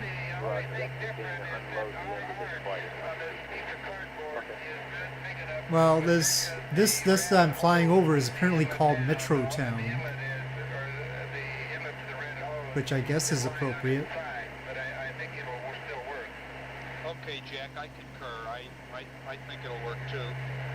There's one step that I omitted, which you can do now quite conveniently, and it's this: where you stuff the towel. That's some sun going on. At the bottom, we recommend that you cut a few short pieces of tape and just tape that over so it doesn't fall out. Over.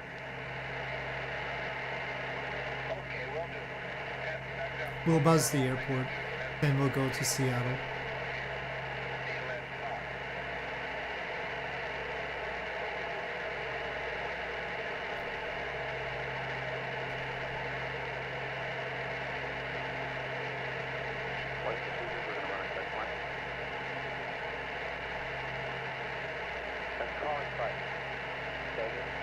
Still trying to retrim here.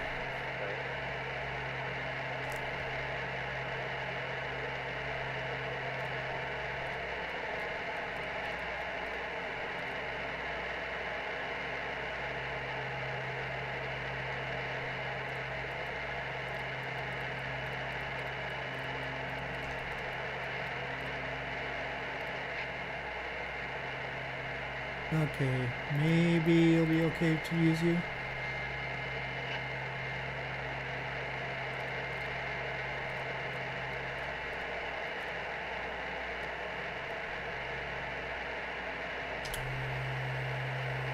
Well, can we see any planes around here?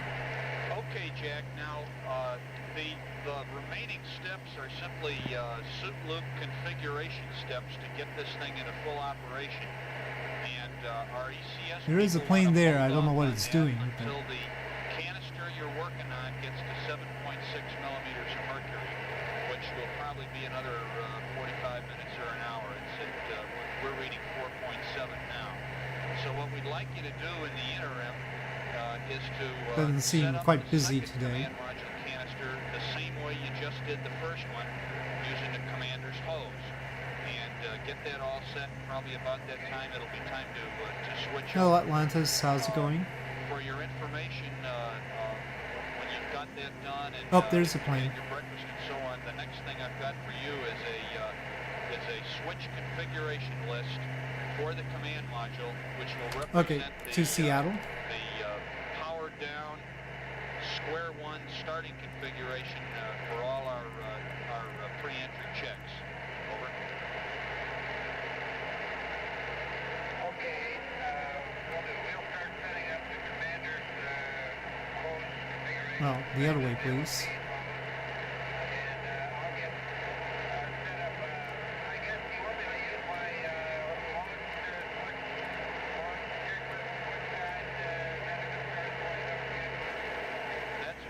Jack, what we have done is marked up the liftoff configuration checklist, and we'll run through that for you whenever we get around to it.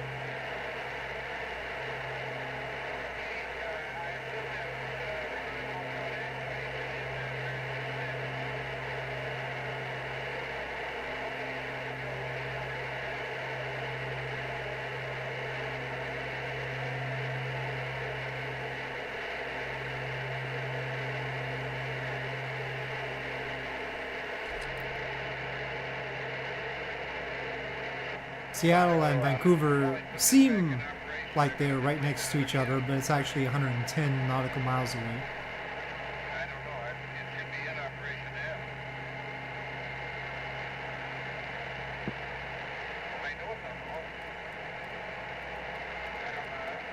now. Okay, how high should I get without crossing the clouds?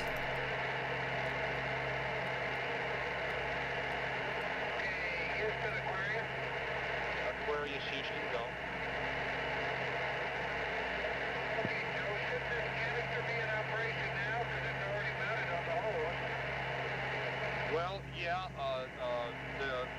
we haven't completely configured the suit loop to get full flow through there, and it's okay the way it is. What I recommend you do with the commander's hose is to get the bag all ready, but not stick the hose in until we call you on it. Okay?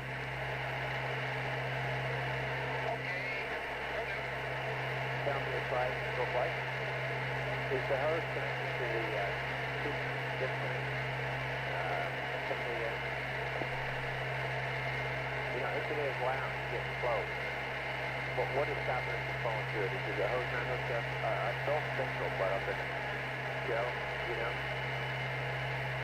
The hose is not hooked up to that assembly, is it? Or is it? Is the end of the hose, the other end of the hose, is it hooked up to the assembly to hook into the suit loop? Is that what you said? It's hooked up?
Well, I should pour on some more power during the time. Side up flight. Side up flight. So far. In a little while, I'm going to want to entertain a discussion of picking a take time for NCC-5, and I'd like to have all your options laid out, okay? Not later. From 104 to 118 is the range we're now considering high cat. Well, I know that, but I want it laid out so what it means to you. Control flight, copy that. In a little while, I'm going to, as soon as we know where we stand on CO2, I'm going to want to discuss this take time. But I want you to tell me if things Oh, now too fast. First one, in a little while I'm going to want to discuss NCC take time, and I want you to have your opinions ready, okay? FAL flight. Bob, after we find out where we stand in the CO2 configuration, I want to discuss the take time of NCC-5, and I want to hear everybody's opinion, so get your pros and cons in order. We need to start coming up when we can do that. Okay, flight.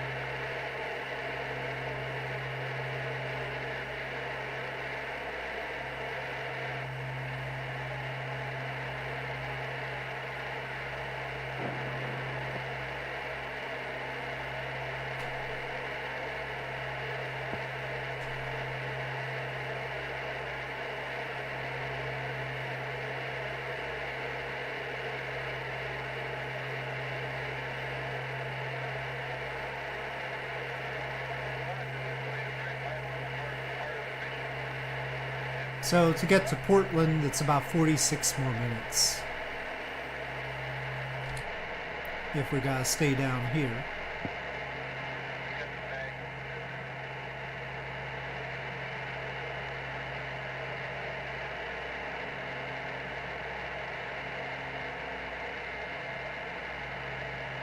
For those that might not be aware, we're listening to the Apollo 13 audio where they're trying to rig up the CO2 thing. The adapter with the lithium hydroxide canisters.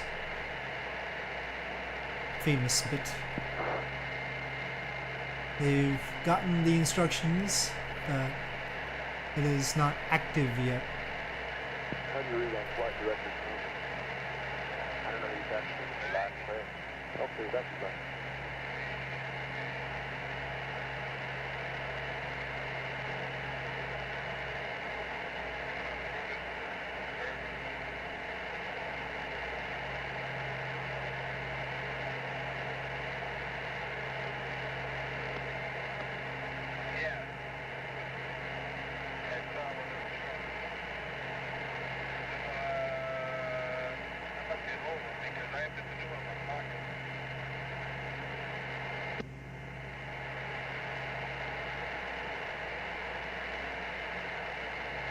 I believe we're technically in the United States now.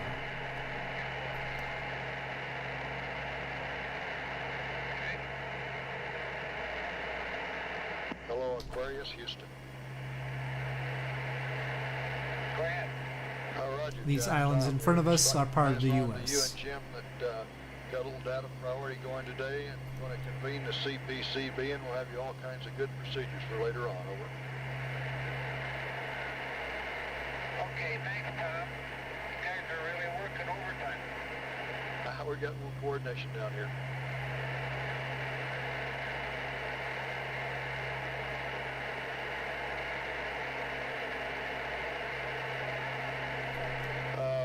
Aquarius, Houston, they might pass on to Jim. He had such a long day yesterday, he thought we were going to have to play him some guitar music to get him to sleep last night. Over. It's exactly what he did.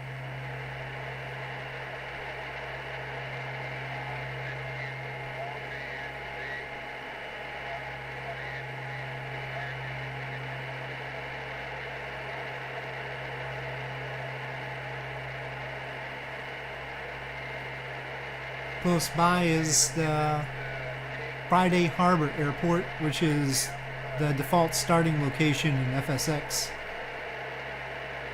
It's, I think it's over to, let's see,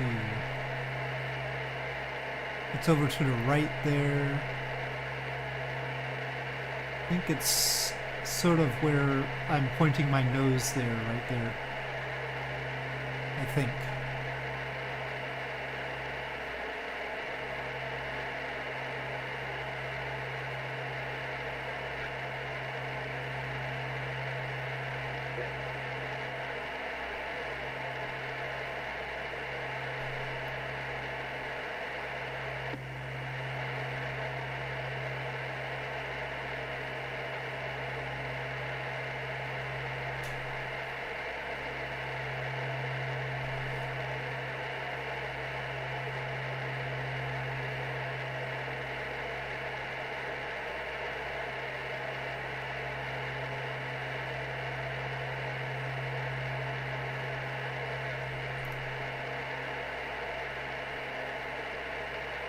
FS9, for the longest time, the starting location was Meigs Field.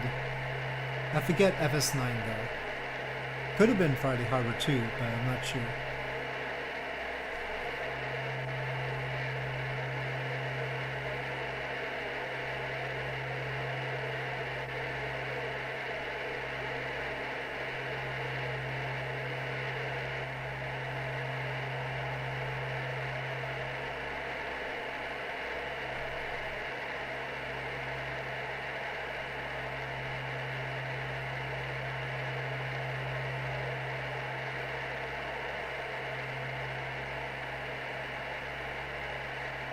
Okay, while I was standing by here, and they're working on the second engine, this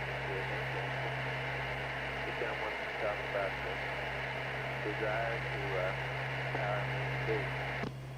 And I'm quite covered. Okay. Are we squared away with the hose situation? It is okay if they go ahead with this second canister package and hook it up to the red hose. The last thing Joe left with them was 6 cans already, but not the other than ours. Can you configure that? You can do that if you want. Okay, why you can't? Because there is very, very little, if any, oxygen coming back into the tubing through that hole because the cabin air return is so bad. Capcom flight. Capcom flight. Go ahead, flight.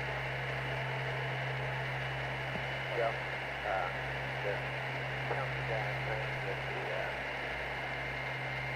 the landing those will be hooked up to that ship, and that when they get to it, the range is proceed to that with the safety triggers. Can Zenit 2 launch to Polar? Why would you think it can't? Effectively, no flow negation, we're still using the technical all the way. I mean, to some extent, it's just a matter of the launch site, right?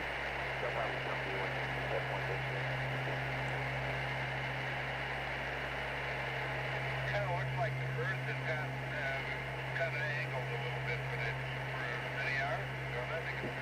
I mean, the payload capacity will be less, of course, so you have to adjust for that.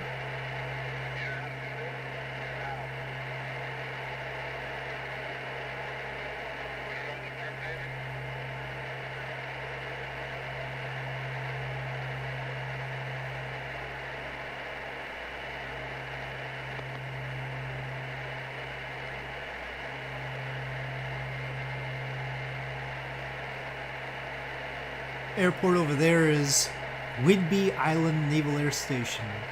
Well, I guess, yeah, I think it is Naval Air Station.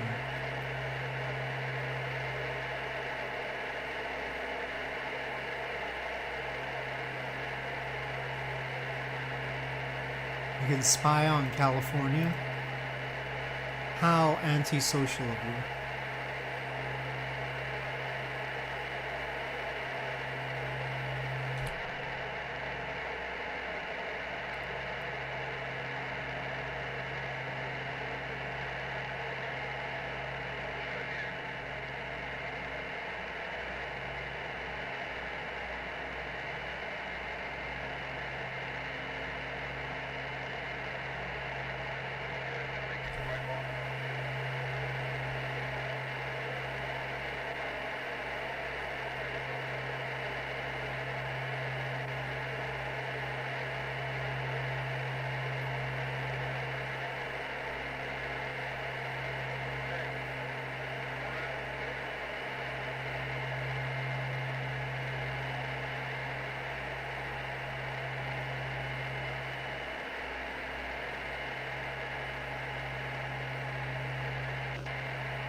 Hopefully I can get to Portland while the sun's still out, but it's setting fast.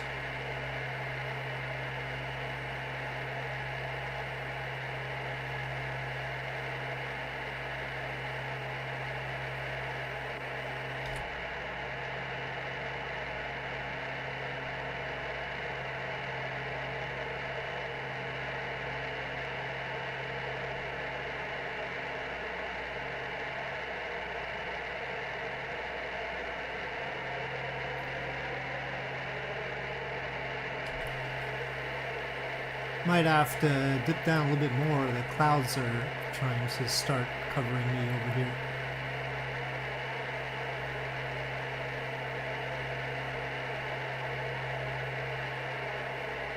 Oh, they've gotten all quiet. Oops. Let me see if I can jump ahead a bit.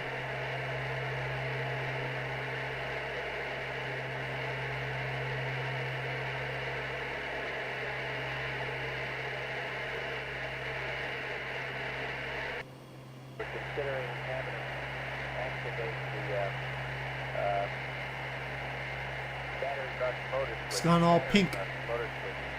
Main bus switch is because we think it's cool over there. And as soon as we can determine that, we'll let them know. How far are you using all strong with? Right now it's not exactly, but you can have it set up like that, Santiago, but it's a little bit earlier than real time right now. Set up that switch configuration. What we're discussing is having you activate the Because it's very dark out on the West Coast now. Simply to verify that they'll be okay, because the batteries are probably getting a little bit cool. But we'll be back to you with the procedure and discussion about that after you get the switch configuration set up. Over.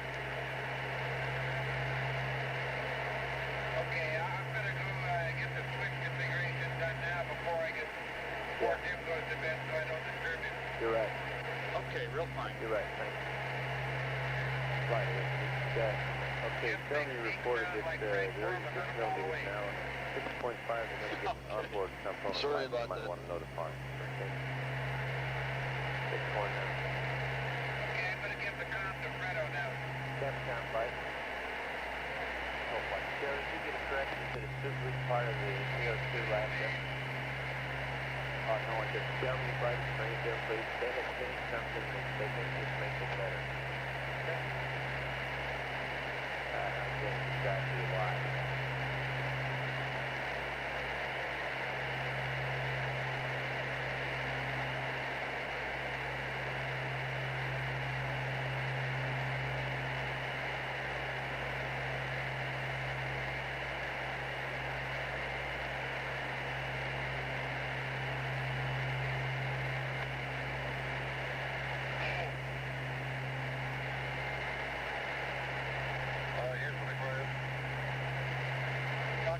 Houston, go ahead. Okay, before you decide, Joe, I just want to make sure, are you still planning an MCC on 107 or what's the latest thought? What did he ask? Okay, Jim, we're still gathering our thoughts on the MCC, but some of the considerations go like this. Fido tells us that we can do that correction probably as late as 118 hours with no significant delta V penalty and with plenty of tracking thereafter to make sure that we've done the right thing and to set you up for a late MCC if we need it, which we probably wouldn't. We're happy with the PTC mode that you're in now, and although we are working up an AGS PTC mode to use after the mid-course correction, we'd kind of like you to stay in this PTC for a while because it's doing good. We're looking at the weather in the landing area. We don't think we'll have a problem, but we're checking it real close, and if there's any changing that we want to do, we'd want to get it into this mid-course correction. And for reasons like that, we are considering possibly delaying the mid-course correction from 104 hours to sometime between there and 118. We'd like to know what you think about it. Over. We have no troubles as long as we do the mid-course and there's plenty of tracking thereafter to correct one of the mid-course. That's my only concern. Okay, Jim, roger that. And based on Fido's input that he'd like to do it not later than 24 hours before EI, we will be doing it prior to 118 hours. And we'll work that and let him know as soon as we can, Joe.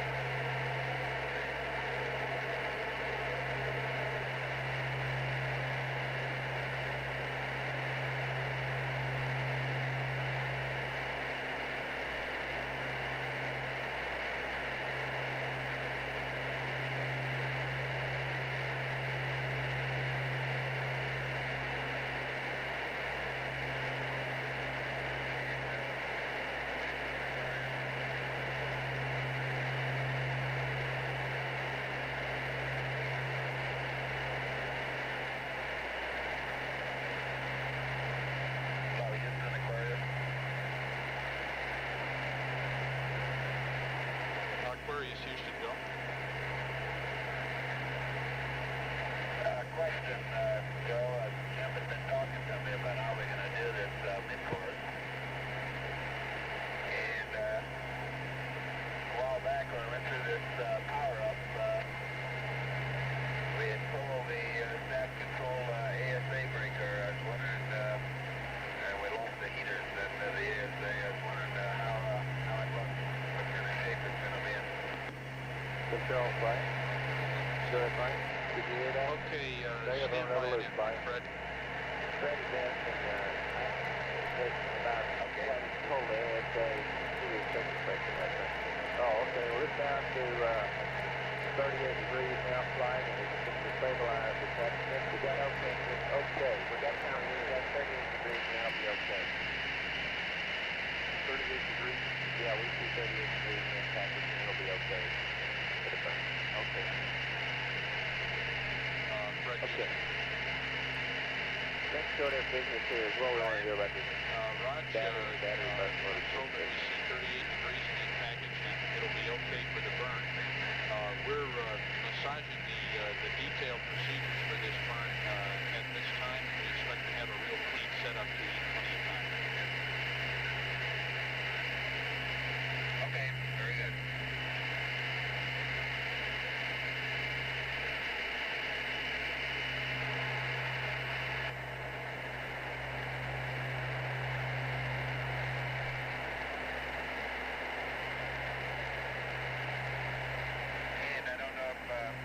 Jack passed it on to you, but Jack and I just finished logging about 6 hours late beach.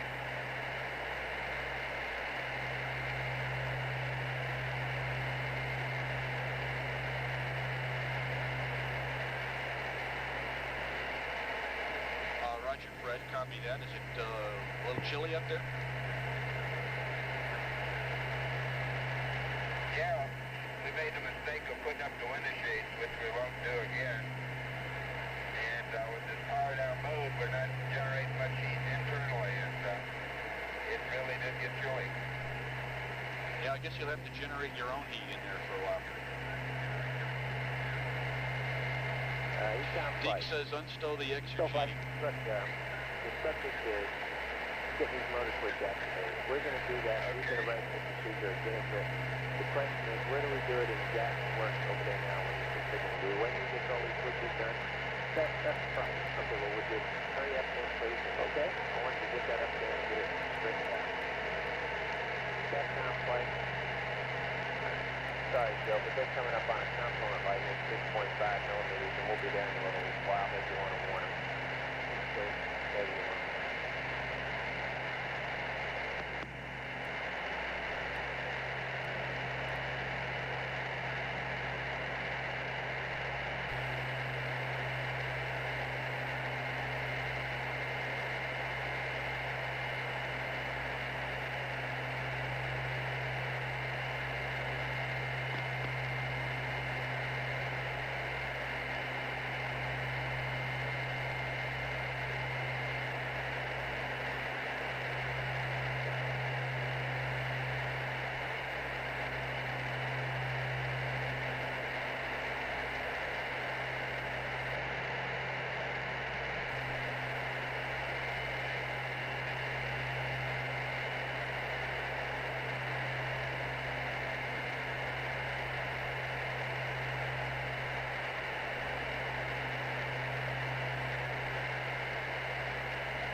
Sorry, yes, I must have muted myself briefly.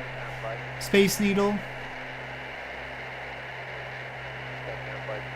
And Seattle. Thank you for telling me. We're going to get up this procedure. As soon as Jack finishes this configuration work, we're going to put the batteries, the buttons to the motor switch, and pull the trigger. That's at the right place.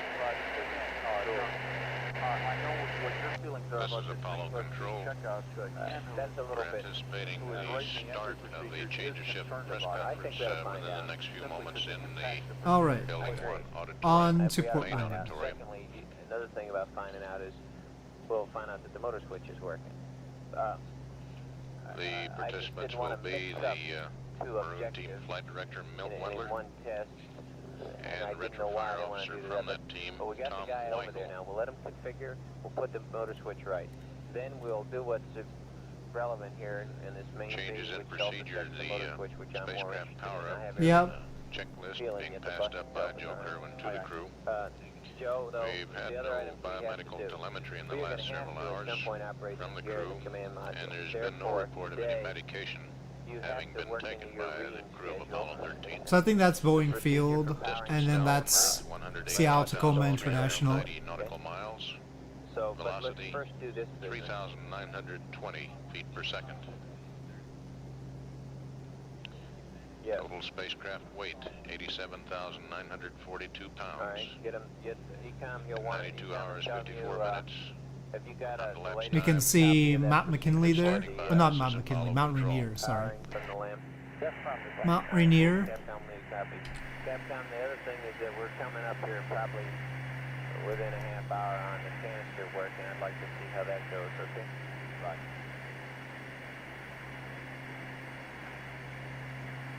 Let me tell you one other thing. Tom Stafford asked a while back, wouldn't it be a good idea to consider unloading, possibly unloading the end of the flight by doing a Where do you copy? gas and things now? Got some planes there. Discuss it further, but my first I read you. Do you hear me? shut off Okay, conference is about to start on your key. gas and water tanks, which you have to do before you do the placement, which means in order to Yeah, I think we're ready to you begin. have to This decide is your the procedure flight to do it director right for the now Maroon shift on my left, to give Milton time for Wendler, Athens to go down and see if retro the Officer Tom Weichel. And with what we got going for us. Okay, we might start off by giving you the status of the crew. Fred Hayes is asleep at the moment. We think that he's had about 10 hours sleep now since the incident. He got 4 or 5 hours earlier, and he's been asleep for something like about 5 hours now, unless he's awakened since I left to come over here. The commander has probably not had a whole lot of sleep, perhaps in the order of around 3 or 4 hours plus some naps, and which we're not aware of. As you recall, if you listen to the air to ground there, he was asleep and for a projected 6-hour period, and he got up actually about halfway through it, and said that he had got some rest, and so he was going to go ahead and send Fred on to bed, and I think he's, however, now contemplating going back and getting some more rest now. The command module pilot, Jack Swigert, has had a good 8 hours sleep. He seems to have slept pretty solidly for about that long at one time. He perhaps had some rest earlier that we don't know about, because we only are able to listen to 2 at a time now with the LEM communication system, and frequently only one person is plugged in anyway. Also, we of course getting no biomed data. It was fairly erratic, and it wasn't really doing us a lot of good. So we wanted to improve our voice capability, and so we turned that off some hours ago. The term retro officer is for the return to Earth officer, and I'm going to ask Tom Weichel here to just take a couple of minutes here and tell us about the trajectory status and our trajectory situation, and we'll go on to some other aspects. Well, we're in pretty good shape on our return. Some of the numbers, we're about 186,000 miles from the Earth right now, and about 35,000 from the Moon. And we're looking at a mid-course now of on the order of 7 to 9 feet per second, and at a GET of about 104 hours or 118 hours. This decision will be made later depending on a few of the things, weather and some tracking schedule, something like this. So it looks like we're in pretty good shape. This will be targeted to the MPL. Landing time about 142 hours and 40 minutes, and be a longitude of about 165.22, or that's west, and 2140 south. And that's about it there. Okay, the only other point we might make is that we are not yet in the corridor, the re-entry corridor, and we will have to make this maneuver to get back in. Another point there perhaps is that the crew does have on board a maneuver that they can execute 8 hours before entry interface in case we lose communications. You probably heard us read that up to them, plus the procedure. That is if you're awake this morning about 4 o'clock, or I've read the transcript. But they also have the procedure that's involved to determine the correct attitude, which is not a problem, but it's something that we have to do in a little different fashion since we've turned down our reference, our attitude reference. Some comments here on the consumables, and what we've done over the past several hours since we had our last briefing is to try to get the consumables under control, and I think we've done that for the first time. We're looking at everything at a rate which will allow us to go beyond the 142-hour entry interface time, with the exception of the lithium hydroxide, and we fully expect to get that under control. We're looking at with the normal LEM equipment, we're looking at around 37 hours of capability, or 37 to 40, say, remaining. Now, we have a number of lithium hydroxide canisters in the command module, and we have already given the crew a procedure to make a kind of a jury rig where they attach the canister to the end of one of their hoses and suck the air through it, which has been tested here at MSC and shown to be effective in flowing air. And if you can get the air through the canister, it will scrub the CO2. So we have not yet tried that, although perhaps at this moment they are doing it. We're waiting until the present canister that we're using, is just the normal LEM canister, called the secondary canister, somewhat smaller one, is depleted.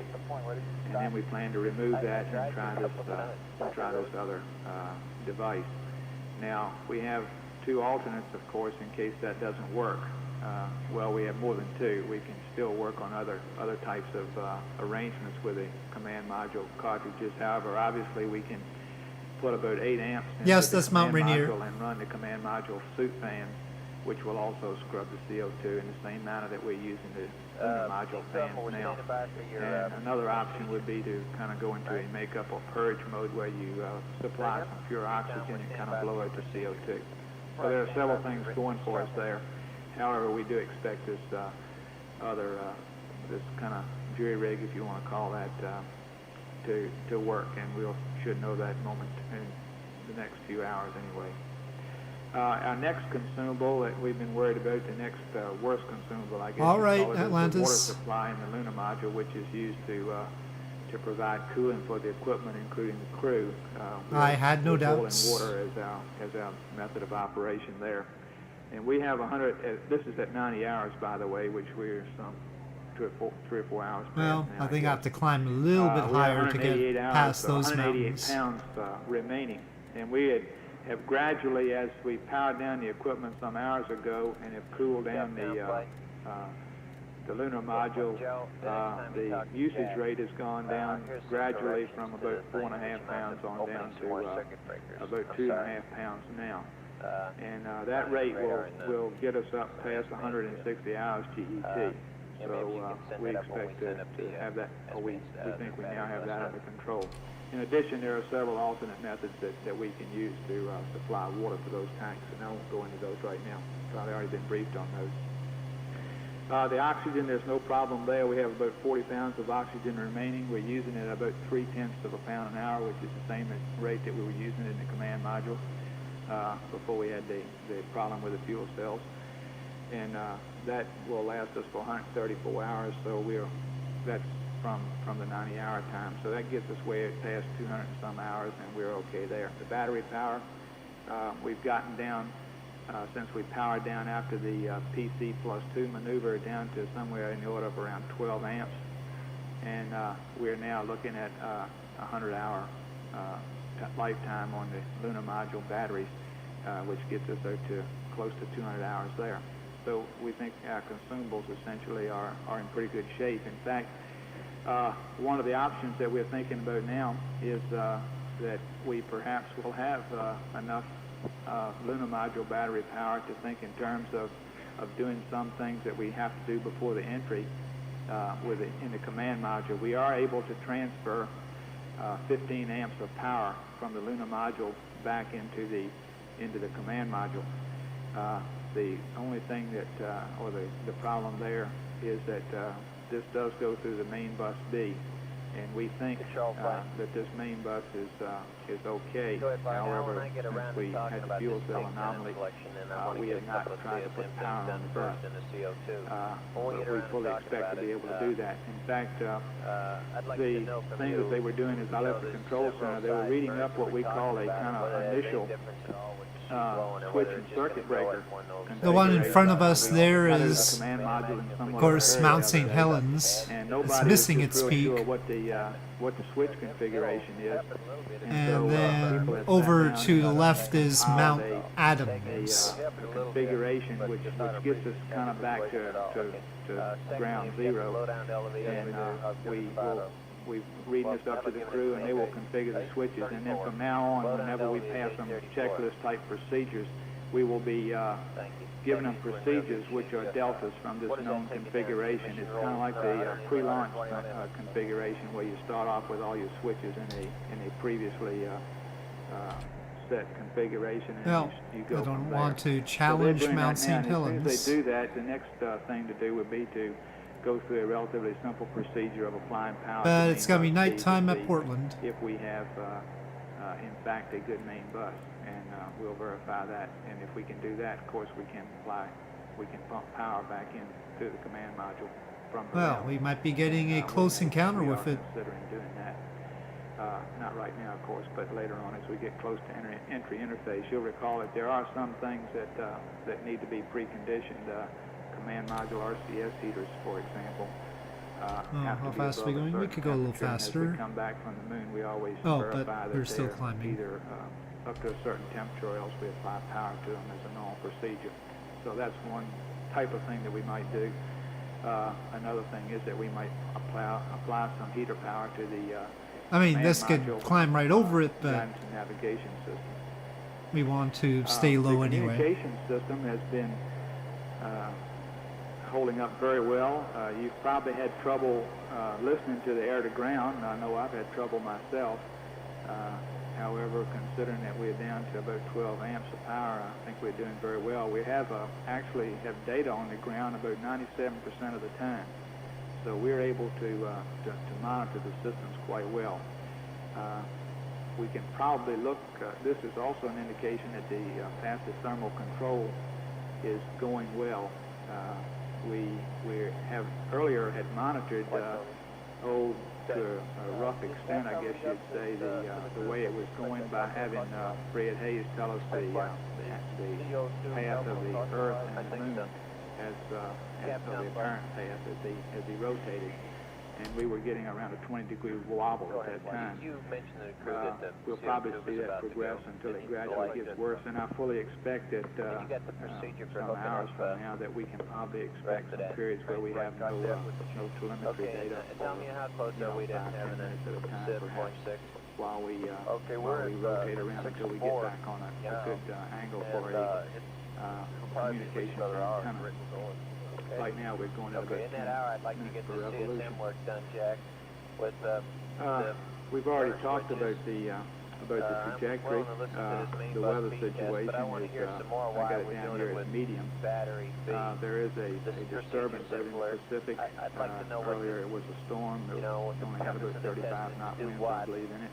And now they think it's down to around 15 there. A reconnaissance plane has already been out there and looked at it, and it really doesn't find anything that really can hardly be classified as even a disturbance.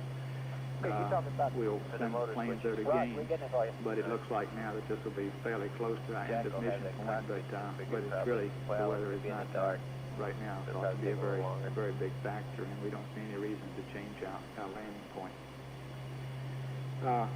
Some of the things that, in addition to those that I've already mentioned, that are being worked on or that are available anyway, well, actually, I guess I really have talked about all the things that we have completely available now. There's a whole host of people at the center here, as you're probably well aware, working on looking at all of the things that we have to do between now and the landing time. The first thing that comes up are the real detailed procedures to execute this mid-course 5 that Tom was talking about a little while ago. The actual circuit breaker configurations, the way that we would bring the AGs up to give us an attitude reference for that maneuver. Those sorts of things. People are working on all the entry procedures, the way in which we would bring up the command module, how we would jettison the service module, how you would jettison the limb, all those sort of things that we have to come up with, as well as these trade-offs that need to be made as to whether you would use some of your battery power that's available in the lunar module to do some preliminary power up in the command module. We're thinking about whether or not we want to try to turn on any of the instrumentation in the command module to have a look at how some of the pressures and temperatures are going. Another type of thing that's being looked at is an attempt to come up with a procedure for initiating the passive thermal control with the port guidance system with AGs. Those sorts of things, and there's literally hundreds of people working on all those aspects. In fact, we've taken the entry team in the control center out of the shift schedule and freed them. You know, we operate with 4 teams, and we've gone down now to 3 teams from now to entry interface, and or not entry interface exactly, so about 6 to 8 hours before entry. And so we've freed Gene Crance's team, the white team, to to be free for the next couple of days to help work out these procedures that they will have to implement and to work over the things that they have actually simulated several times here as we prepared for the mission. I believe the only other item that we might mention here is the crew did report that they had noticed some venting from somewhere down on the service module. We don't know exactly what that is yet. The thing that you would expect to be venting is the hydrogen tanks, the cryo tanks, of course, and the hydrogen cryo tanks are still intact, and they would have a normal heat rise, and you would expect those to vent. The area that he reported the particles coming from, however, was not the exact area, that was not the quadrant that we would expect the hydrogen vent to be coming from. It appeared to me, though, in listening to what his comment was, later on he indicated that he was not able to tell exactly where the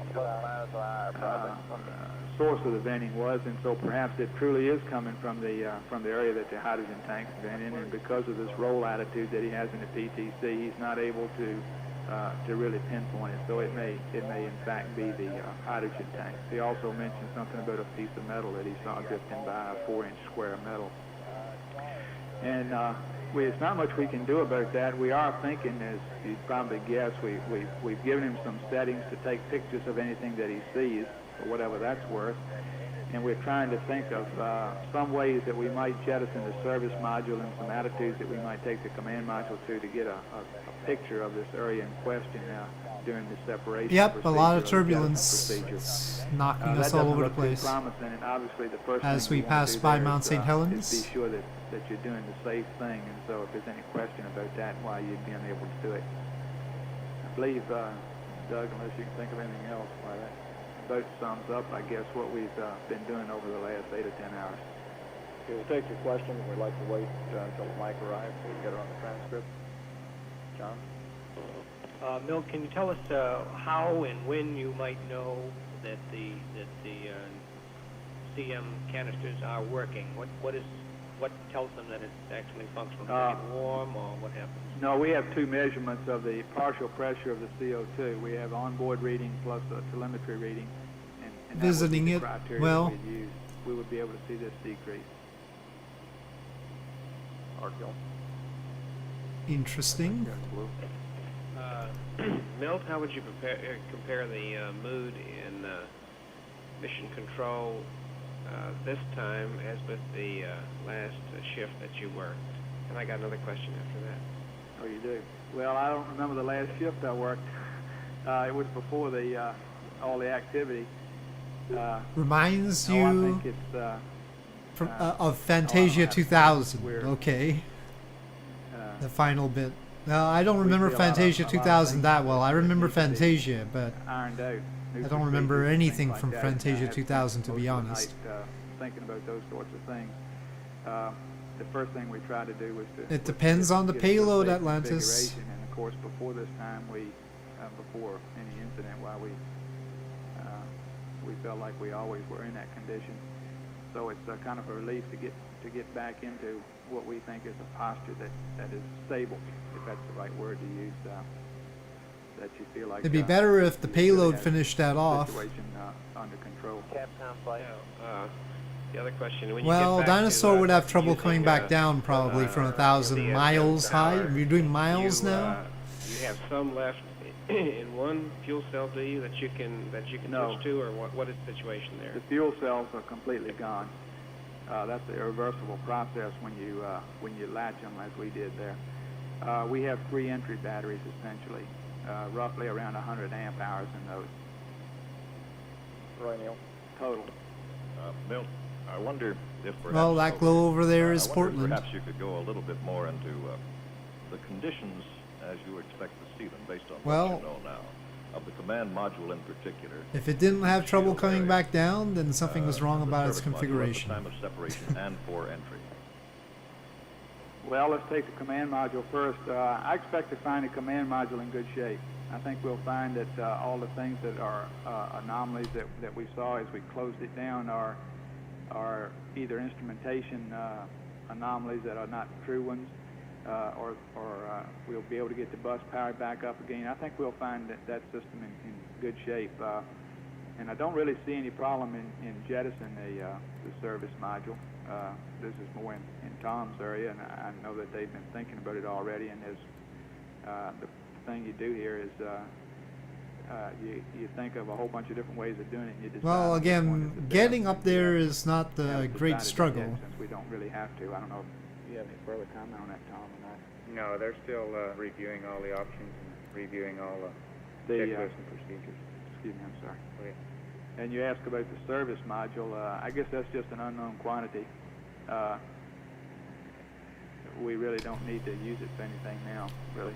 Well, to follow it through, what I'm looking at now then is you've made the separation. Your condition's one where you have chunks of metal floating around, similar things. Can you apply that knowledge now to the conditions as they might apply to the heat shield during entry? What are you concerned with? What is your area of concern there? I thought I said I wasn't Well, with yes. the separation maneuver. No, after Space planes do tend to be I guess gliders right now I don't see coming anything back to be down. concerned about. I don't understand your question. I'm sorry. There's a mountain over All there. we I don't know which now one that tells us is. that the command module is in good shape. Mount Hood, apparently. Conditions surrounding the command module in space don't concern you. No, and looking at where the hardware in the service module is put, the way it's put together, the locations of things, and what's in between that and the heat shield. Yeah, for example, it's got a big wing. Leads you to believe that it's very unlikely that. And it's that relatively that's light. damaged. There's items in the way, and there's blankets and things like that. I mean, there's parts of the fuel cell. There's the problem appears to be essentially localized, you might say, to the tank area, which is below all of the fuel cell structure. And those, as you recall, worked on for a while. One of them in particular continued on for quite a while, 2 hours or whatever it was. Get this one up in the front and then come back over. Is any electrical power needed to jettison the Roughly the same Atlantis. service module and the lunar module, and if so, how much of it? It depends on what you call jettison. The normal mode of jettison for the service module is to operate the thrusters for some period of time until they burn out, etc. Now, we cannot do that because we did have to use the fuel cell power for that. So the service module will be... are y'all able to hear me? I see everybody looking like they can't. As soon as we do the jettison, the service module will be inert because all the electrical power will be in the command module. There will be no fuel cell power whatsoever. However, the pyrotechnics and all those controls are from the command module, and the impulse from those will be sufficient to separate. Plus, you still have some RCS thruster capability. It's not designed for that, but there are ways of using it to give you some translation type velocities relatively inefficiently, but it can be done. And now you asked me something else that okay. Repeat. Can you translate 100 amp hours of command module battery capacity into activity for us? For instance, would this permit a normal power-up, platform alignment, and the entire re-entry procedure, and leave you some pad at the end? The word normal is not. I mean, there is no normal for this case, but I think I understand what you're asking, and yes, we would expect to be able to get all that equipment on the line based on what we see now in terms of our capability and what we expect. We're seeing plenty of the wing flex. And so forth. We're thinking that we will have a full-up command module essentially. John Chaplin. What if you have trouble with main bus B? What happens then? And the second question, if there had been a short circuit in a fan or a heater on the fuel cell, would such a short circuit have shown up in a tally light on the dashboard? To answer your second question, I guess you ought to call him and no, see when Jack would be it wouldn't ready have to unless it really well. was unusually high short. Most of those things are protected by circuit breakers that will trip off earlier than that. We were getting it. And if we cannot get main bus B on, Whenever he's ready, we can tell him, and we can it's tell hard him to it say what the accomplishes effect will be. The motor switch is The closed. systems people It's a cool environment, which we want to that do. are and here at also MSC check have the main uncanny feed, ways of which coming up with we don't have alternate any real routes to reason be power concerned things. about, but we did lose it during the incident back there. The main thing that I would think that we would have trouble doing is using the LEM power, the lunar module power, because that does go to the main bus B. All the other functions that we need, we can power from main A. And I would not be surprised if we couldn't think, not myself, but the people that are so clever at this could not think of a way to get that LEM power into the parts of the CSM we're interested in. However, I don't really know that they can do that yet. Flight span. Okay, what we're going to do here is... I got in late and I may have missed it, but my office says one of the wire services is emphasizing a threat to the guidance system from cold, that you're having trouble keeping the guidance system alive, the lack of heat. Guidance systems don't like to be cold. The people that run guidance systems, however, like to talk in very precise terms. They're talking about very small errors and drifts and things like that. And we think that even though it gets cold and we have to heat it up again and bring it back up, why you know, it may have some errors, like it might perhaps put us 25 miles from the landing point, and I don't think we would mind that so much. But, you know, a guidance guy that designs the hardware likes to get within 1 mile or something like that.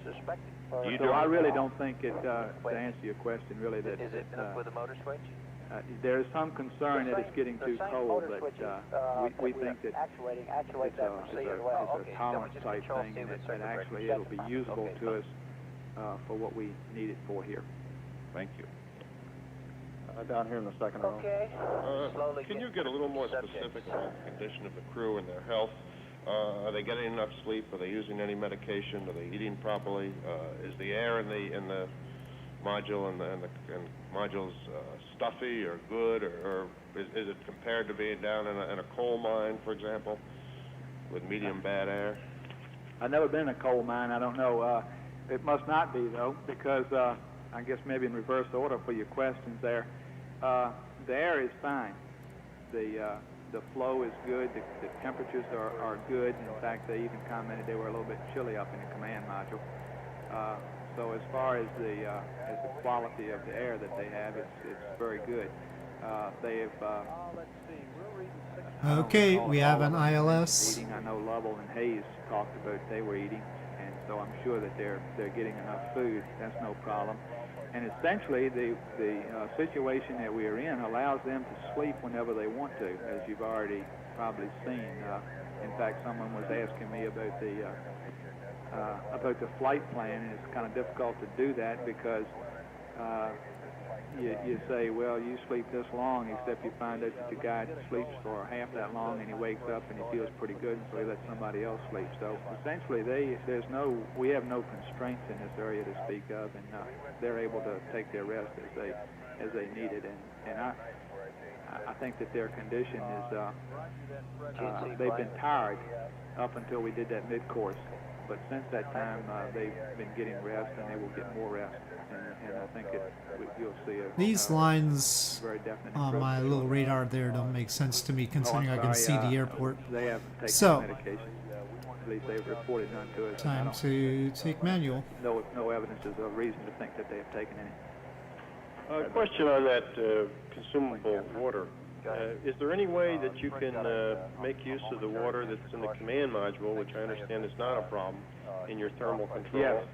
And secondly, how much are you losing in telemetry that you would not have lost if it hadn't been for this power down requirement?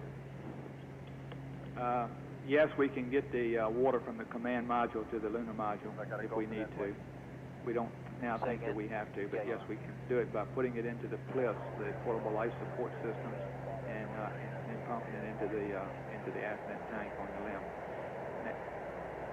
Does that help you any as far as cooling? I'm not talking about drinking water. I'm just talking about... Yeah, that's what I'm talking about is cooling water. They've been drinking water from the command module all along. That's no problem. What, I mean, yes, can you circulate it without using more power if you use it from the command module as opposed to the LEM? Oh, no, you have to take it from the command module tank and put it in the lunar module tank. Tell me again what you said. And yes, you can do that. So, Cooling water, I'm referring to now, cooling water. So the amount of water is not a problem, it's just the problem whether you got the power to circulate it. Is that the water problem? No, the amount of water is a concern. However, we are now at a rate that tells us that we'll be able to make it even without using the bliss water or the command module water. We're okay now in the lunar module tank. The part was how much you're losing because of the power down, telemetry. Really very little. We're on the low bit rate, and one of the things that we wouldn't have if it was up would be the guidance system, but it's not up. Oh, anyway. maybe the lines were expecting me to go for the left runway. Many of the parameters on the low bit rate, and or at least. All right, well, we can do that. Pretty well spread out. So we really have good visibility into the LEM on low bit rate. It's better than the command module in that respect. I don't think we can say that. Not if you're in front. I know that. What is the life of one of these canisters? Well, there's two different sizes. The larger size that we call the primary canister is supposed to be around 23 hours. However, as I mentioned, the first one we ran until it got a little bit above the specified partial pressure of the CO2, and it went 27 hours. The smaller ones we think last around 6. However, the one that was in there had lasted longer than that, and it not yet got up to the normal removal time. I don't have that time, but it must have been close to 6 when I left the control center, and it still appeared to be still slowly rising. I was surprised because I thought they would have had to change it before. They weren't breathing much. What's your projection about the oxygen situation in the command module immediately after separation? How much oxygen will be left after separation?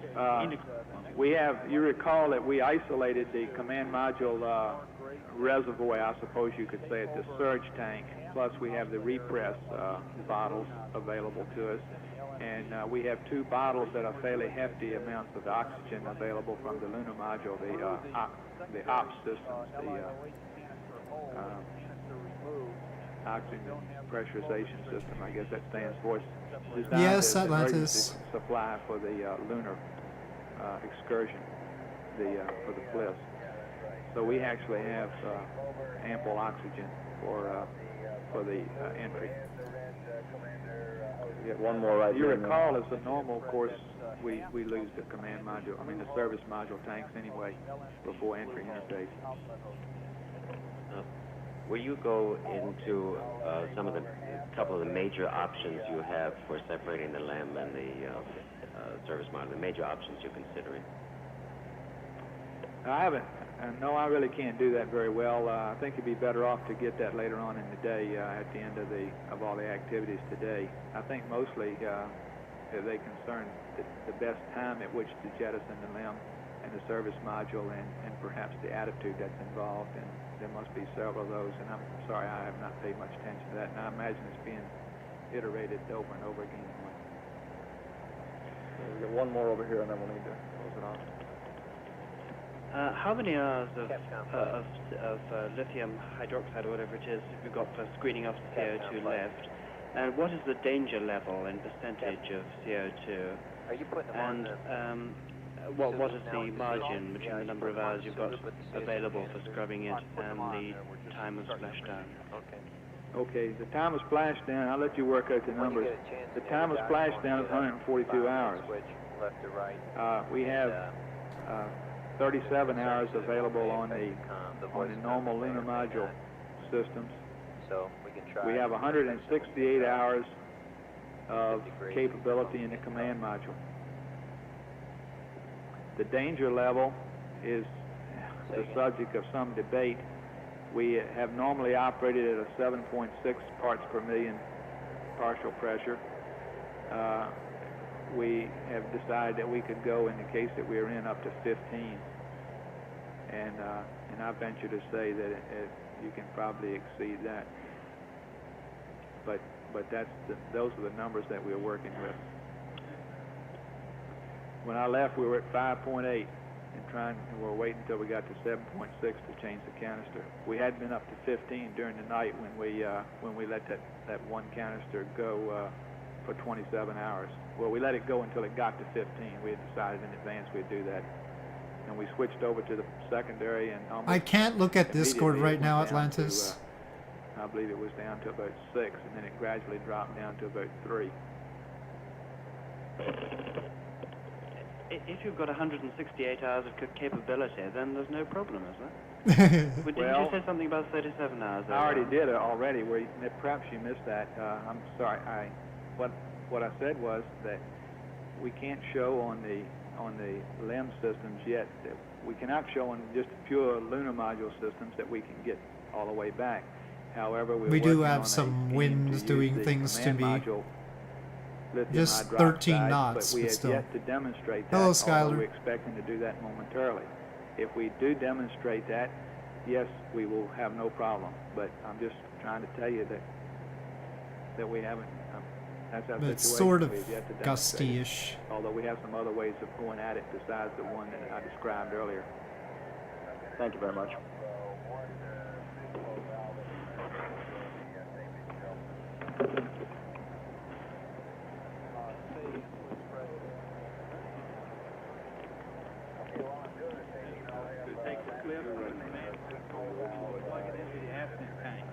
As far as the altitude from the Earth, we're about 186,000 miles, 338, and we're about 35,700 from the Moon. And right now we're about... Otis.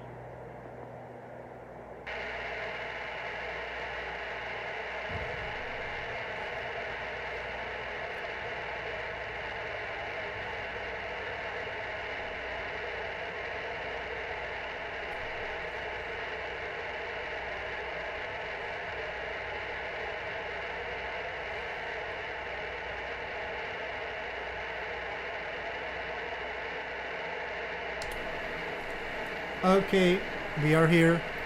This is Portland.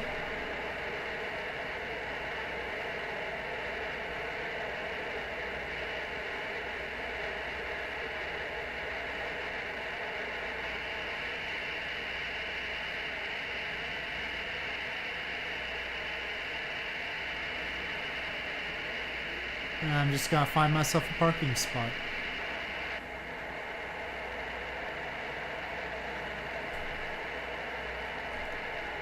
That looks like a free spot. I mean, it's got a gate and everything, but still.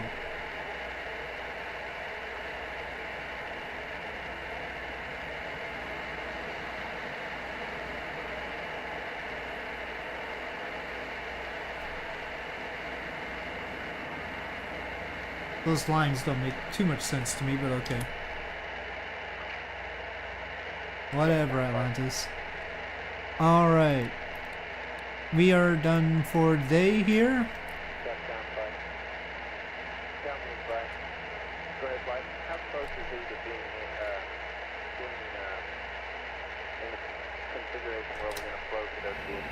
And I can even step outside here.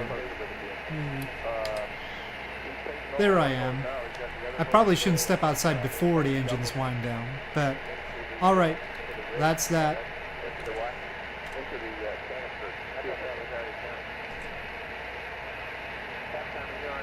So I'm gonna pause the audio. We'll continue listening to them as I continue on my trip to Cape Canaveral, and that'll complete the around the world flight with this plane.